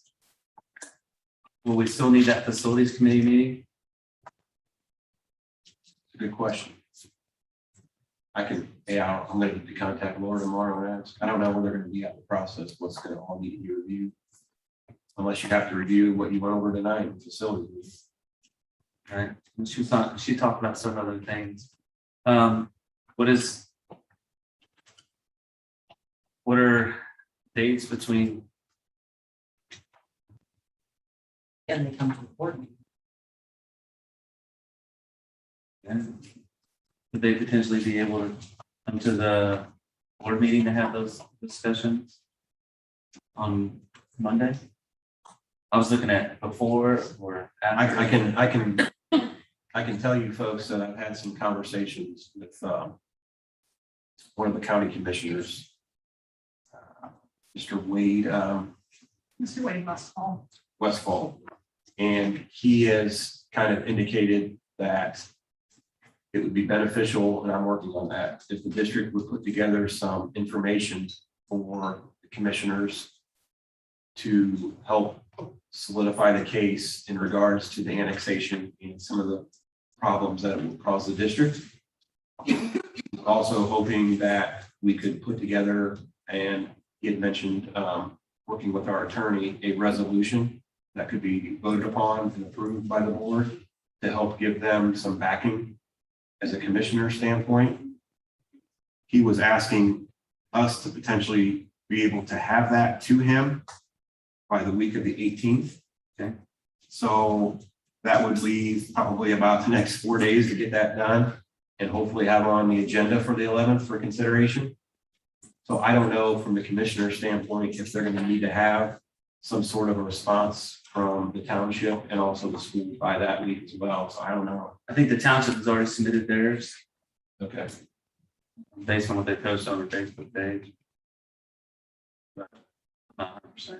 I'm just throwing that out there because I don't know how quick the commissioners are going to make a decision on this. My Right. understanding was this week.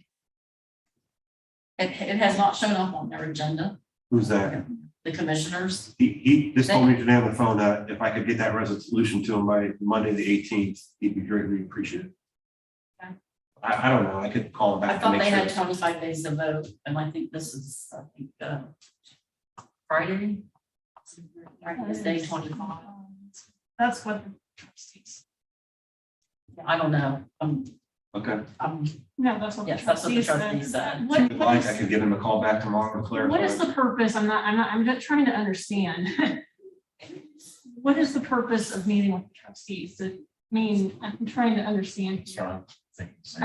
If we're submitting this to the county and the trustees are submitting a response to the county, what benefit is it for us to have a joint meeting? I'm asking because I don't know. Maybe there is one that I'm not seeing.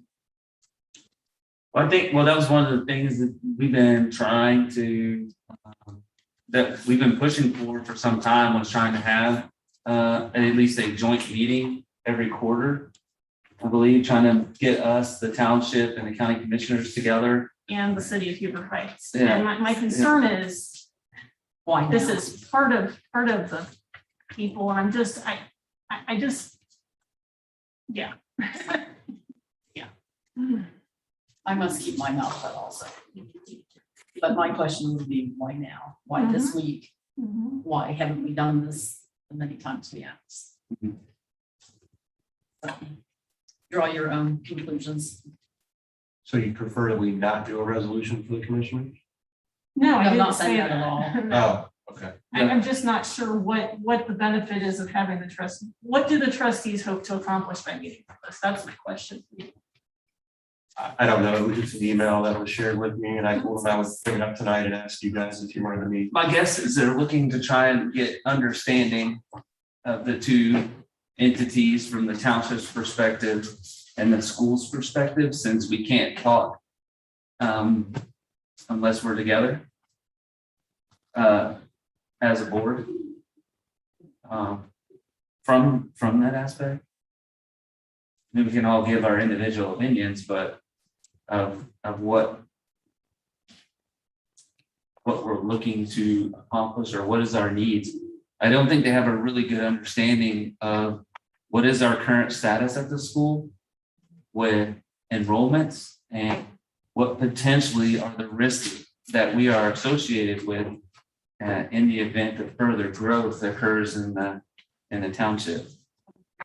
I would assume that it's accelerated because there's an potential for a rapid acceleration of number of students over the next 2 years if the developer decides to go the route if the annexation is approved, I guess. And so maybe trying to get a better understanding of that, or trying to get increased support for their opinion or their process. That's my guess. I can give you some of what was said on Friday is they would like the school board or the school superintendent, somebody to stand up and support them in not wanting annexation. That was one thing. I think they also are misinformed on some things that we could probably help them with. They seem to think that we have a pile of money sitting around and that we want the kids because we want to build new schools. This were things that were said in the Friday meeting when they did the TIF resolution. And there were some other things that there was some misinformation. So we could probably help them with that as well. I think they could have come to us and asked those questions. But that would be probably part of it. And Julie, I personally want to thank you for attending the city council meeting. I know you didn't attend as a board member necessarily, but at least sitting through the city council meeting and going to the various township meetings the last time. I want to thank you for doing that because then we have a first-hand account of that stuff. So I just want people to know I did not go as a board member because our spokesman for the board is our president. And I didn't want to violate that policy, so I made it quite clear that I wasn't there as a board member, and that got used against me. Exactly. But yeah, I'll watch the stream instead. I'm just staying out of it. Yeah. I'll watch the stream instead. Yeah. So I spoke personal opinion, not Right. the board. And you did well. So thank you. I would offer to meet with them at our board meeting. If that doesn't work for them, have them tell us any of their available time, or are they pushing for one sooner? He just said, throw some dates and times out. We're flexible with you guys. I believe they're going to the city commissioners meeting on the 11th, the night of our board meeting. So the trustees would not be available that night Thank you. per my email. Thank you. Thanks. Oh, you're right. They said that. Yeah. You're right. Yeah, they were going to the city council. So following that board meeting on Monday, backing up, is anyone available? I know it doesn't have to just be me, but I know I have engagements on Thursday and Friday. Monday's here. Tuesday of the 12th, I have another meeting at night. So that opens me up to potentially Thursday, the 14th. And Thursday, the 14th, and Friday, the 15th. This is my availability. So we have a special meeting then? Could, But we can still get a resolution together Yes. prior to. prior to, which I Yes. think you should do. Yes, That way we have something to talk about. but I think at least that would give us the opportunity to express concerns from the school perspective to the county commissioners. So they have a better understanding of what our concerns are officially. Just so we're clear, we would have to do a special for Thursday or Friday. Yes. Right. So what times are you thinking for Thursday or Friday? Thursday's not good. Friday's. 15th. What's the time on the 15th?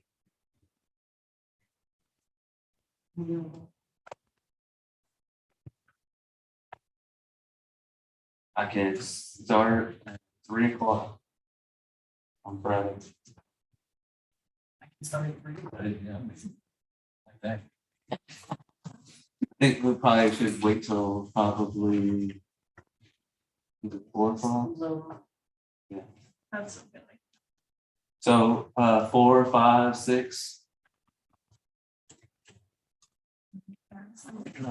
We want to reach out to the trustees and see what they're scattered.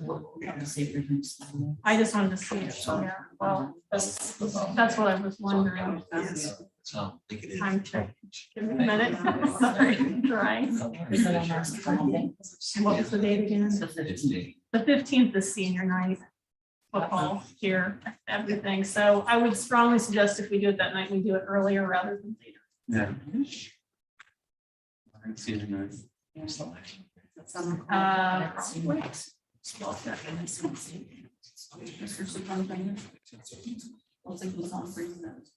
Or is that not a good day? Anything before senior night. So just. Senior night activities probably start at 6:30. Oh, yeah. 6. We want to be done by 6. Yeah. To get out there and get on the field. So 4 or 5. I'll ask him if 4 or 5 works. Thank you.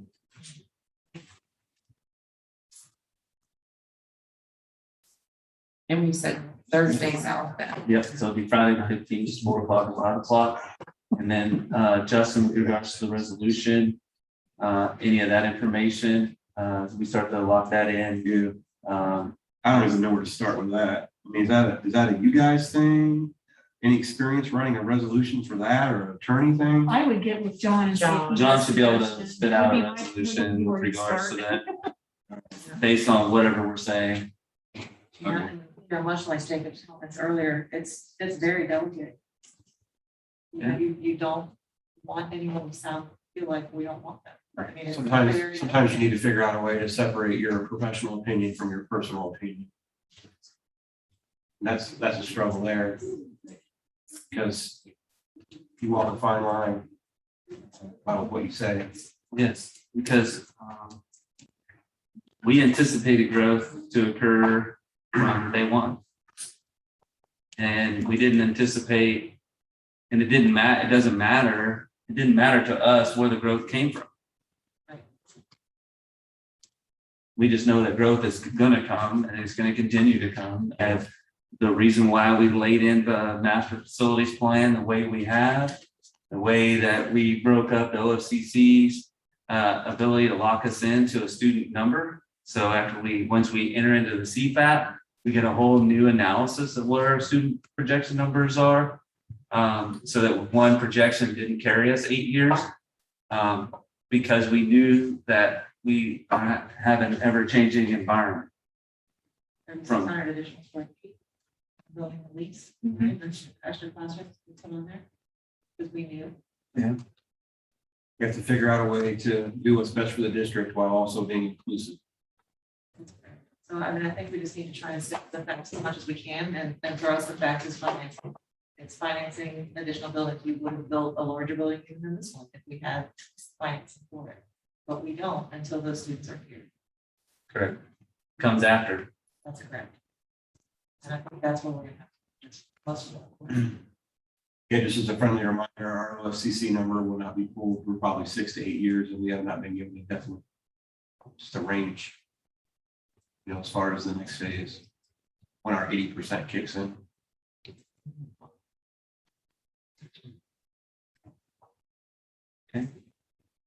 We don't normally take comments. at this Yeah, point. I figured. It's fine. It was a comment, it was a question, Yeah. but.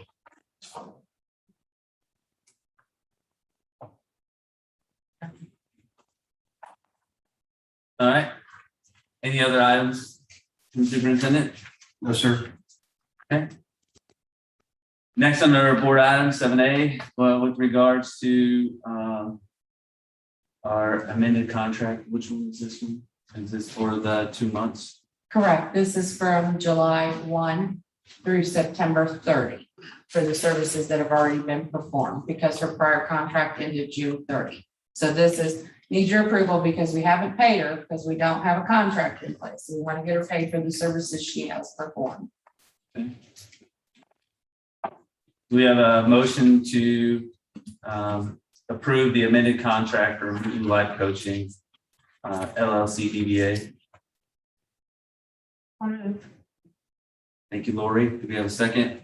I'll second. Thank you, Julie, for the second. Discussion? This is keeping all the existing terms are exactly the same. Correct, it just speaks to July 1st. Is Correct. Raise. to clarify. And clarification on that, all the existing terms is this at the same rate. Yes. All right. Any other discussion? Could you call the vote, please? Mr. King, Yes. Mrs. Reese, Yes. Mrs. Sebastian, Yes. Mr. Elam, Yes. Mrs. Mansfield. Yes. Thank you. All right, next is discussion of the contract between us and Lulu Coaching. Give a synopsis. Yeah, this is just a discussion point, so we're not voting on this tonight. And it says final, and I apologize. There are still some ongoing discussions about language that I know Mrs. Mutlu needs to discuss with her attorneys, and we're discussing with the district's attorney.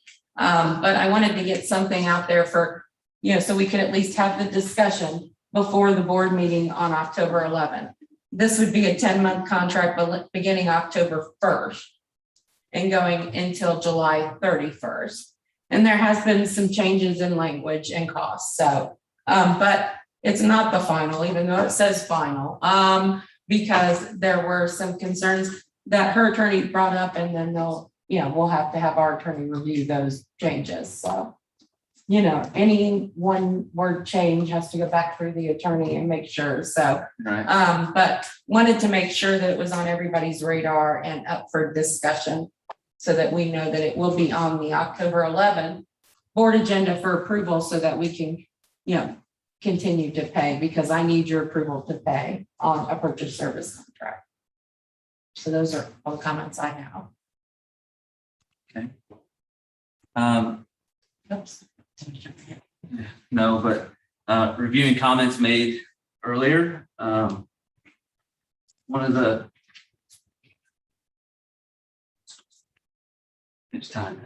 one of the key concepts here is there were salaries of individuals put out and reference regular schools versus a contract with an entire company based on a 60 hours of focused work on the school itself.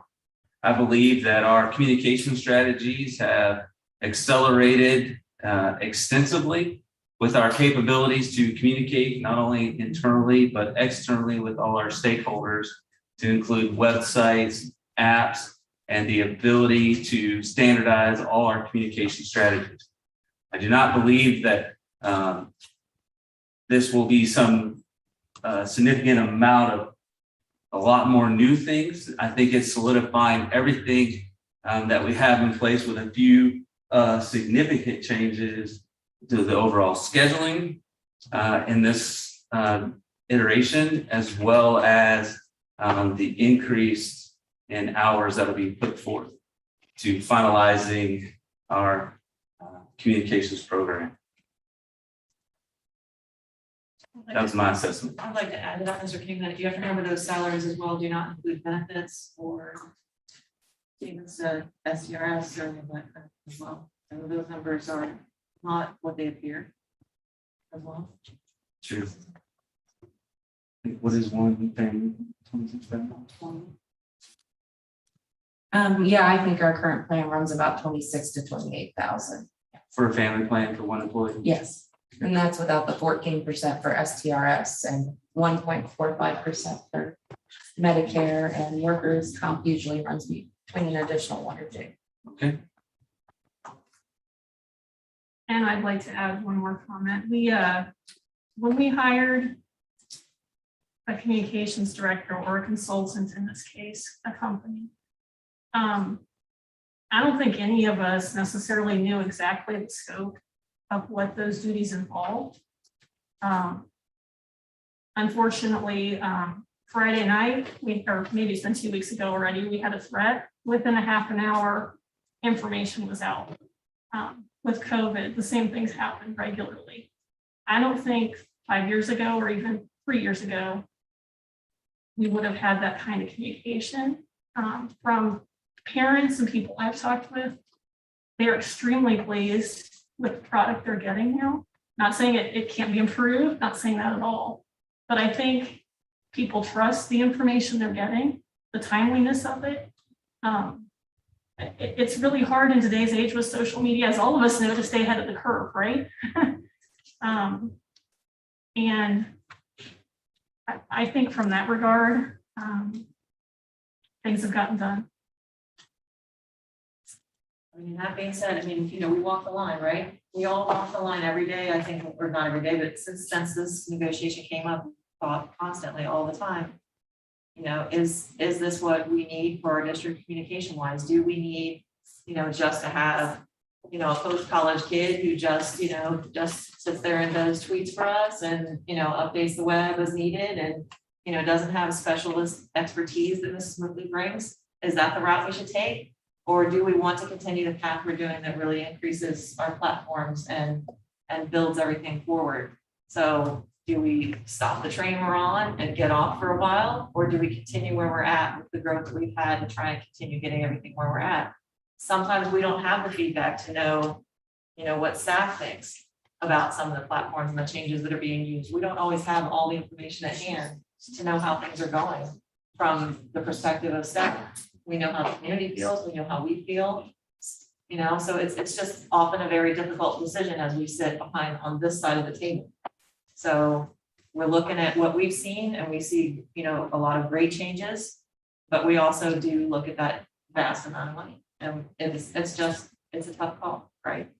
So when we look at this negotiation and we're reading through this contract, it is a very different contract than the contract we initially saw, you know, a year and a half ago or a year, 15 months ago, or whatever.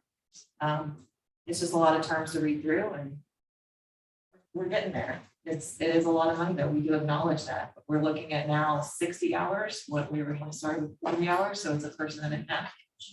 So that's a big change to take on board as well.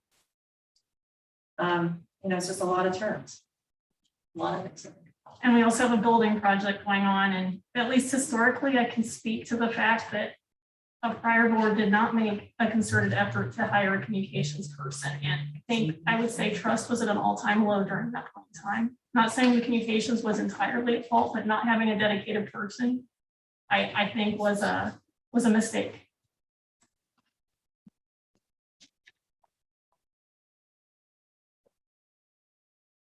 Okay, I have a little bit different perspective, probably as usual. So. But it is yours. So when I heard so this is a 10-month contract for the 78,000. So just for comparison purposes, that puts the yearly salary at $93,600. And first, let me say that this is not about the person, has nothing to do with that. I think we've made, as Jacob said, a lot of good strides, and we've come a long way with the communications. especially like Lori said, with some of the critical stuff. So I was rather stunned when I heard the price tag. It's more than any staff member is making, including our administrators. It is a very large raise. And for me, here's some of the reasons that it bothers me that we would go this path is that I kind of feel there's a need versus want. And I've always mentioned this, that we need to spend the money wisely. And yes, it's 60 hours, but my question is how much of that is needed versus wanted? And I know we're getting a lot for it. We get tweets and posts, but I don't think that's part of the criticality of what we created this position for. Originally, when we created it, it was going to be part-time. It was overwhelming at the beginning because there was so much to do. So we raised the salary of, or not the salary, well, it wasn't on hour. Yeah, so basically went from part-time to full-time based on the numbers. So the tweeting and Facebook and these kind of things, I don't think the $30 an hour is appropriate for the social media side of it. If we want somebody to do social media posting, I would rather hire a separate person at an appropriate salary for that. I also have a hard time reconciling sitting here and cutting items from the new K through 5 and then spending money to do a lot of the postings. So let's see. Let's check my notes. Yeah, we cut items tonight, plus we know we have a shell of a building for the 5th grade. I would like to see money put away, be on some sort of like an austerity program to save money for that, because we're gonna need the space. Okay, I mentioned it was part-time. Also, the salaries were mentioned, and at the time when we created this position, I think they were about the same, 52 to 62,000. And then, as mentioned, we would have to pay benefits on top of that. And we typically compare to the schools around us in Miami County most of the time, but a lot of the schools don't even have a communications director because they consider it a luxury. So to me, again, we're doing 60 hours now, and it's kind of a luxury position. And at the time, it was a good deal because it was a company. We got some extra hours in there, and now it doesn't feel like a good deal anymore. And I know Lori said that a lot of people and parents in the community said they like what's out there, but I hear from the other side that said, we don't need everything we're getting. We don't need all these posts and tweets. And there is some concern over the website because it's so difficult to find things. So, there's both sides, and they are just flabbergasted at the amount of money that we will spend on this position. So for me, it's hard. That's my summary version. Okay. Thank you. Yes, ma'am. So, but for clarification, I know we seem to focus a lot on a person or as a position, and this is a contract for a company, which generates more than one person that works there, and they leverage their company to perform the services, as well as train, inform our administrators and staff to be able to utilize those social media platforms so that they can provide that information. I know not all of our staff members, like teachers, are in that group. Some may be, but I know our administrators are. So that a lot of the information we pass on directly. So it's setting up pathways for us to enable communication from different levels of the school for their specific functionality. But between now and Monday, we have the opportunity to, do you know when we'll have a final document total between now and Monday? I'm hoping tomorrow. Okay, so we can just review and go through, all right, prior to the meeting, so that'd be great. All right. Next is item C, which is review and approve Bethel's. Oh, no, we did that. We did. Oh, yeah, DD reduction. I was like, what is the DD reduction? All right, so we completed that. So item 8A. Okay, so 9A. Oh, no, 8A, sorry. So, so I just asked this to be put on the agenda for discussion about annexation. It wasn't really my item, and it seems like we've discussed a lot of it already. So I guess just there's a couple other things that I can tell you about the meetings and also what's kind of been said. And I like the thought of separating the professional from the personal. That is hard to do.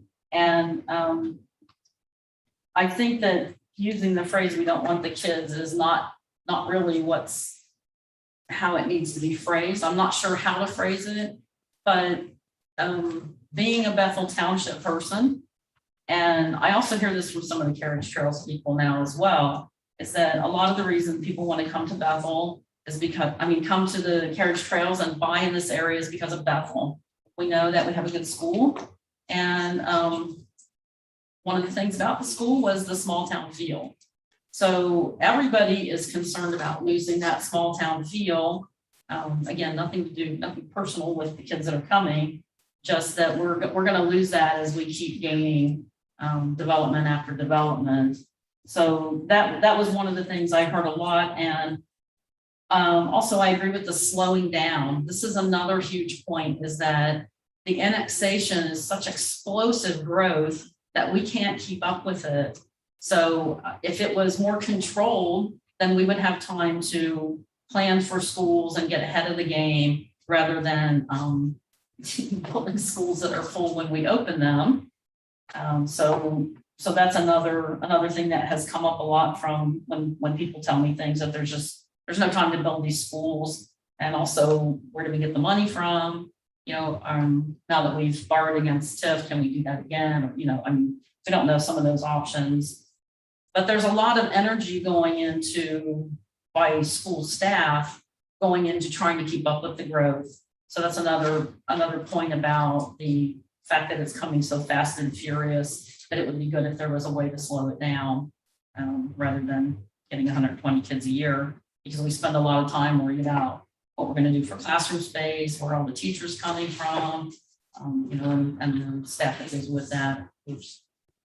So that's kind of the things that I heard. And one other question I got asked was about a petition to redistrict. So we're pretty sure the annexation is gonna go through, because basically the homeowners have met the criteria. There's only 5 items on the list. It's things like, is it less than 500 acres? Is there 5% contiguous land? And then dates on when you have to do things and hit things and attachments. So they've met the criteria, which makes it really difficult, if not impossible, for the county commissioners to have any grounds to say, no, we don't want the annexation. So what came up in one of the meetings was, why doesn't the school petition to redistrict? And I explained some of that as best I could based on what I remembered from our previous discussion. However, could be a little bit different situation, because the annexation hasn't gone through yet, and there's typically agreements between the annexee and the annexor, if I said that right, on what will happen. And some of that is with the taxes and, what happens at the school. So I don't know if there's any opportunity there. I just thought that I'd mention what people had said to me along the way. And I don't know if the community would want to pursue that, a petition redistrict, or if the board would want to. So I'm just putting the ideas out there as were given to me, and that was the reason for the discussion. Okay. Well, I'd like to hit on the explosive growth piece. I think for everyone that who doesn't know, as we build new homes, that new home, the property taxes that are received on that vacant lot, are like $15 to $25. Once you build the home, it typically takes 2 to 3 years for us to receive the dollars for from those property taxes for them to enter into the school system to help fund and pay for the student that would be coming from that property once it's built. As well as it takes 1 to 2 years for us to receive the income tax dollars as well that are associated with the people that are the homeowners. If that is earned income, right? So retirement don't count into that, which could have students into the school system as well. But the biggest piece of that is the reason why we would like to slow a little would be specifically that reason, is that the student shows up and we are 2 to 3 years from being whole to help fund the programs to support that student as it comes through the school system. And supporting that student is having the balance funds to provide the amount of teachers, to pay for the space, and all those associated costs to support that student or more than one student from that one property. That's what creates this effect where we're always chasing the growth because we get the money well after we have a student. Not to interrupt you. Another thing to take into consideration, and it just jogged my memory a little bit, because I know there's been comments made about the school benefits from the additional students. I would have to check my facts and my numbers, but it's pretty close. I think we spend per year on average about $9,000 to educate a student. And I think in return, we receive about $4,000 from the state of Ohio in funding. So we are losing $5,000 a year per student in funding, which is why the Fair Funding School Act would have been such a huge thing for the district if they would have went with the Cutt-Patterson plan. Hence the reason why the district was losing $4.3 million a year in state funding. So yes, we do receive additional funds, but we spend significantly more to educate a child than we do receive from the state. So, which couples how we're able to educate those students is with those property taxes and income tax to help us fund that $9,000-ish per student per year. And so that's where we run into that significant impact from that. I'm not so sure that petition will be the way to go to redistrict. I'm not sure of all the requirements, but I think that it would dramatically impact a lot of students in our school from that. And as well as making statements that we can't handle the students that we have now, or that we can't handle growth that we're currently faced with, not even looking at this next annexation. Let me clarify real quick. The petition they were talking about was for the new annexation, not what we already have. Correct. I would see that though as a negative, because once we would have a different school district sitting in the middle of our school district, which would provide a positive influence to take more of that district and move it to that other school.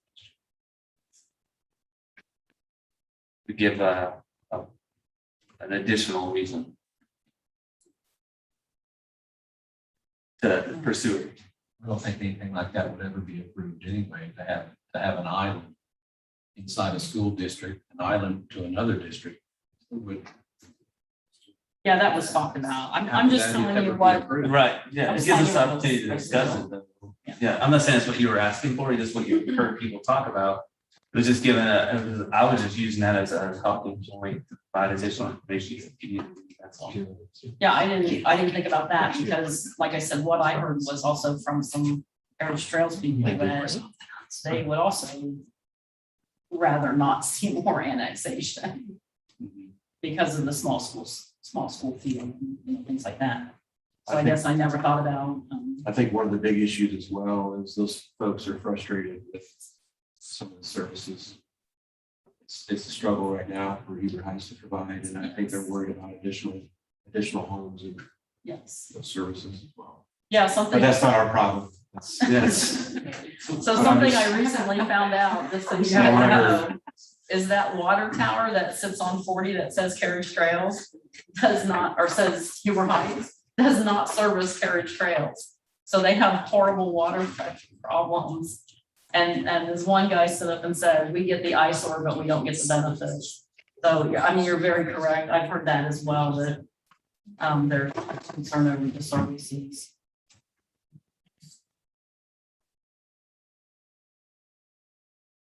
So I think it would be pretty easy to write a resolution and not have any wording that would be negative.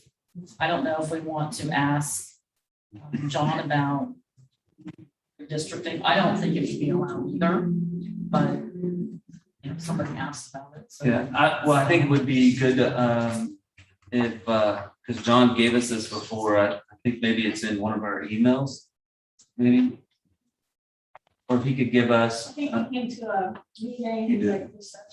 Yeah.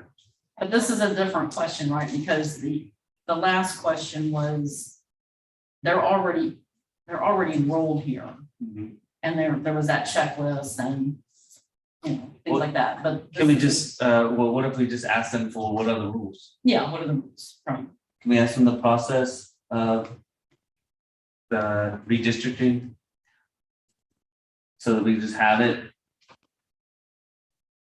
specifically state what is. So it would be attorney-client. process of redistricting a new annexation. Correct. And his points on just redistricting in general. How that works. Just so we know, clarifying what is not attorney-client privilege and what is, so that we were able to speak about it from an informed position versus based on our recollection of when we talked to us. I mean, have a good idea somewhere. And not to change gears, but when I talked to him, what exactly do you want this resolution to state, indicate? I guess I'm looking for some guidance. How do you want it to be written? That's a good question. I think it I needs could to. probably help with some of the facts based on what you asked from Bill. Yeah. I think one of the things would be is a way to slow the progression of growth in accordance with associated funding. To be able to support the student, we need infrastructure ahead of the students and allowing us for assisting us and providing the infrastructure for each of the additional students that could be produced. Right, and I would say not just funding, but the lead time to do construction also is biting us a little bit, right? Because you got 3 years to build something, yet, as you said, there are beautiful. Okay. That helps. Something kind of in those lines. Yeah. Those are facts. I think we will do whatever we have to do to support and educate any student that's in our district to be here, whether they were here for the last 10 years or they have a new house next year and move into the district, and we will educate them with excellence and continue to provide the school environment that we have. Thank you. That helps. Yeah, I mean, we have contingencies, we have strategies already laid out of how we will manage as we go. So. And it is, I don't know if this is for the resolution, probably not, but it is highly likely that there's going to be another 150 acres, 135 to 150, I've heard two different numbers, that will also be annexed that surrounds the 233 or is in the same area. And I can tell you for a fact that the homeowners have been contacted. So that we know. We don't know what's in the works. It's just, that's the only thing that I know for sure. But there is, if you look at the Miami County maps, you can figure out which properties would be contiguous to the new annexation, which would allow them to continue to annex. So more to come after the 233. And then is there Do we have the opportunity to ask for things? We have the opportunity to ask for concessions. Yes, that's what I'm saying. This is a new negotiation, so we should be able to ask for concessions. You know, space for a potential school building if needed. A bike path from this project to the school. I think something else we should also ask for. I don't know if this is possible. I've gotten different opinions on this, but so typically when a new development is built, the houses are levying some extra taxes to pay for the infrastructure, water, sewer, electric, all the stuff, roads that come, everything that goes along with it. And it's usually for some period of time. I don't know, you can probably talk to this better about in Carriage Trails, but usually 10 to 15 years, you pay extra fees. So I had asked the developer if that was possible to assess an extra something to put towards construction of a new school. And the opinions that I got back are differing. They said it probably could be done as some kind of tax, but I don't know, that's something else we could ask for. Don't know if we'll get it or not, and it wouldn't be enough to build a new school, but every little bit helps, right? So. Well, if they wanted to help assist the dollar amount we were just given yesterday in regards to running Pioneer Electric to the new school and the site and the field house, that would help tremendously. Yeah, but this would not be the developer contributing it. They would probably. Anybody wants to contribute. Feel like in the form of a special assessment on there. A special assessment on it. In there to say. $180,000. Over a period of 3 years or. There you go. They do it for like sidewalks and stuff like that too. I was expecting that you'd get some help because I'm sure everybody in the neighborhood is going to tap into it. They're not good. We're on a fine line between Pioneer and DP&L, but I can tell you DP&L would have been how much? More. Yeah. So thank you, Pioneer. What you say? I'm not thanking anybody. Yeah, $180,000 gift power. I don't know how you squeeze it in the resolution, but that 9,000 versus 4,000 is significant. 9,000 versus 4,000. So we're getting 9,000, we spend 9,000 per student, but we're only getting 4,000 from the state. Yeah, we'll pull actual cost per students and actual, because you were capped, so you weren't even getting the full 4,000 or 5,000 per student. Yeah. So meaning capped that you only got a certain I percentage wanted to say that we more. than- 3,700. Yeah, so you didn't get paid for all the kids. Right. Now with the fair funding thing that went through, we were supposed to get new numbers for in October, which has now been delayed to December, which I think I shared with the board, those emails. That, it's been delayed till December. We won't even know if we're gonna get the full 677,000 until December now, right? But that's only for the current biennium. So anything beyond fiscal year 22 or 23 isn't guaranteed. And it's not fully funded, so it won't be for every student. It'll be capped at some percentage, so. Looking for all those, details to be released. I was hopeful October, but now they say December, so. So those numbers though, that's an ancillary to. Yes, it How do is. we get the money? Because we can't get ahead. of the Correct, money. and I think, Mr. Ferks brings up great points with that, and we can pull all that for you, so. I just think allowing that information to be laid out there. Mhm. But I think painting the appropriate picture of what we're actually faced with so that we get better understanding between the county, the township, us and residents. So that everyone gets a better understanding of the picture of this. Right. Any other? We've set it all between the previous part and this We part. covered a lot. Okay, so moving on to 9, does anybody have a requirement for executive session? We need to talk about 1 before. 1 and 4?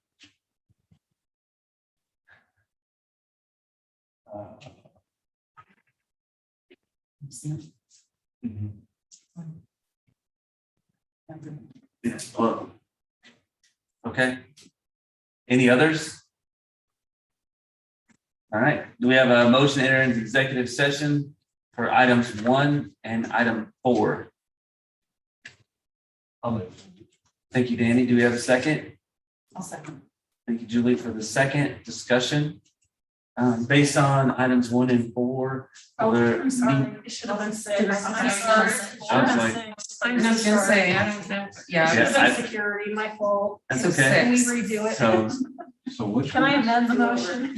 I'm so sorry. Well, Danny, you first. But- I second 1 and 6. yeah, the security I versus totally negotiations. Totally wrong. I'm like, I'm sorry. I thought Okay, I thought for security. Open up here. do we think with 1 and 6 that we'll need to make a decision? No. No resolution, okay.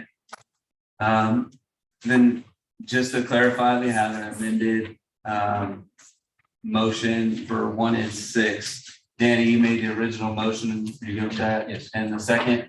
it's Yep. me. All right, so any other discussion? Ms. Hageman, call the vote. Mr. King, Yes? Mrs. Reese, Yes. Mrs. Sebastian, Yes. Mr. Elam, Yes. Mrs. Mansfield. Yes. Time into executive session is 8:03 PM, and we would like to thank everybody for joining us on YouTube or here in the room. Thank you.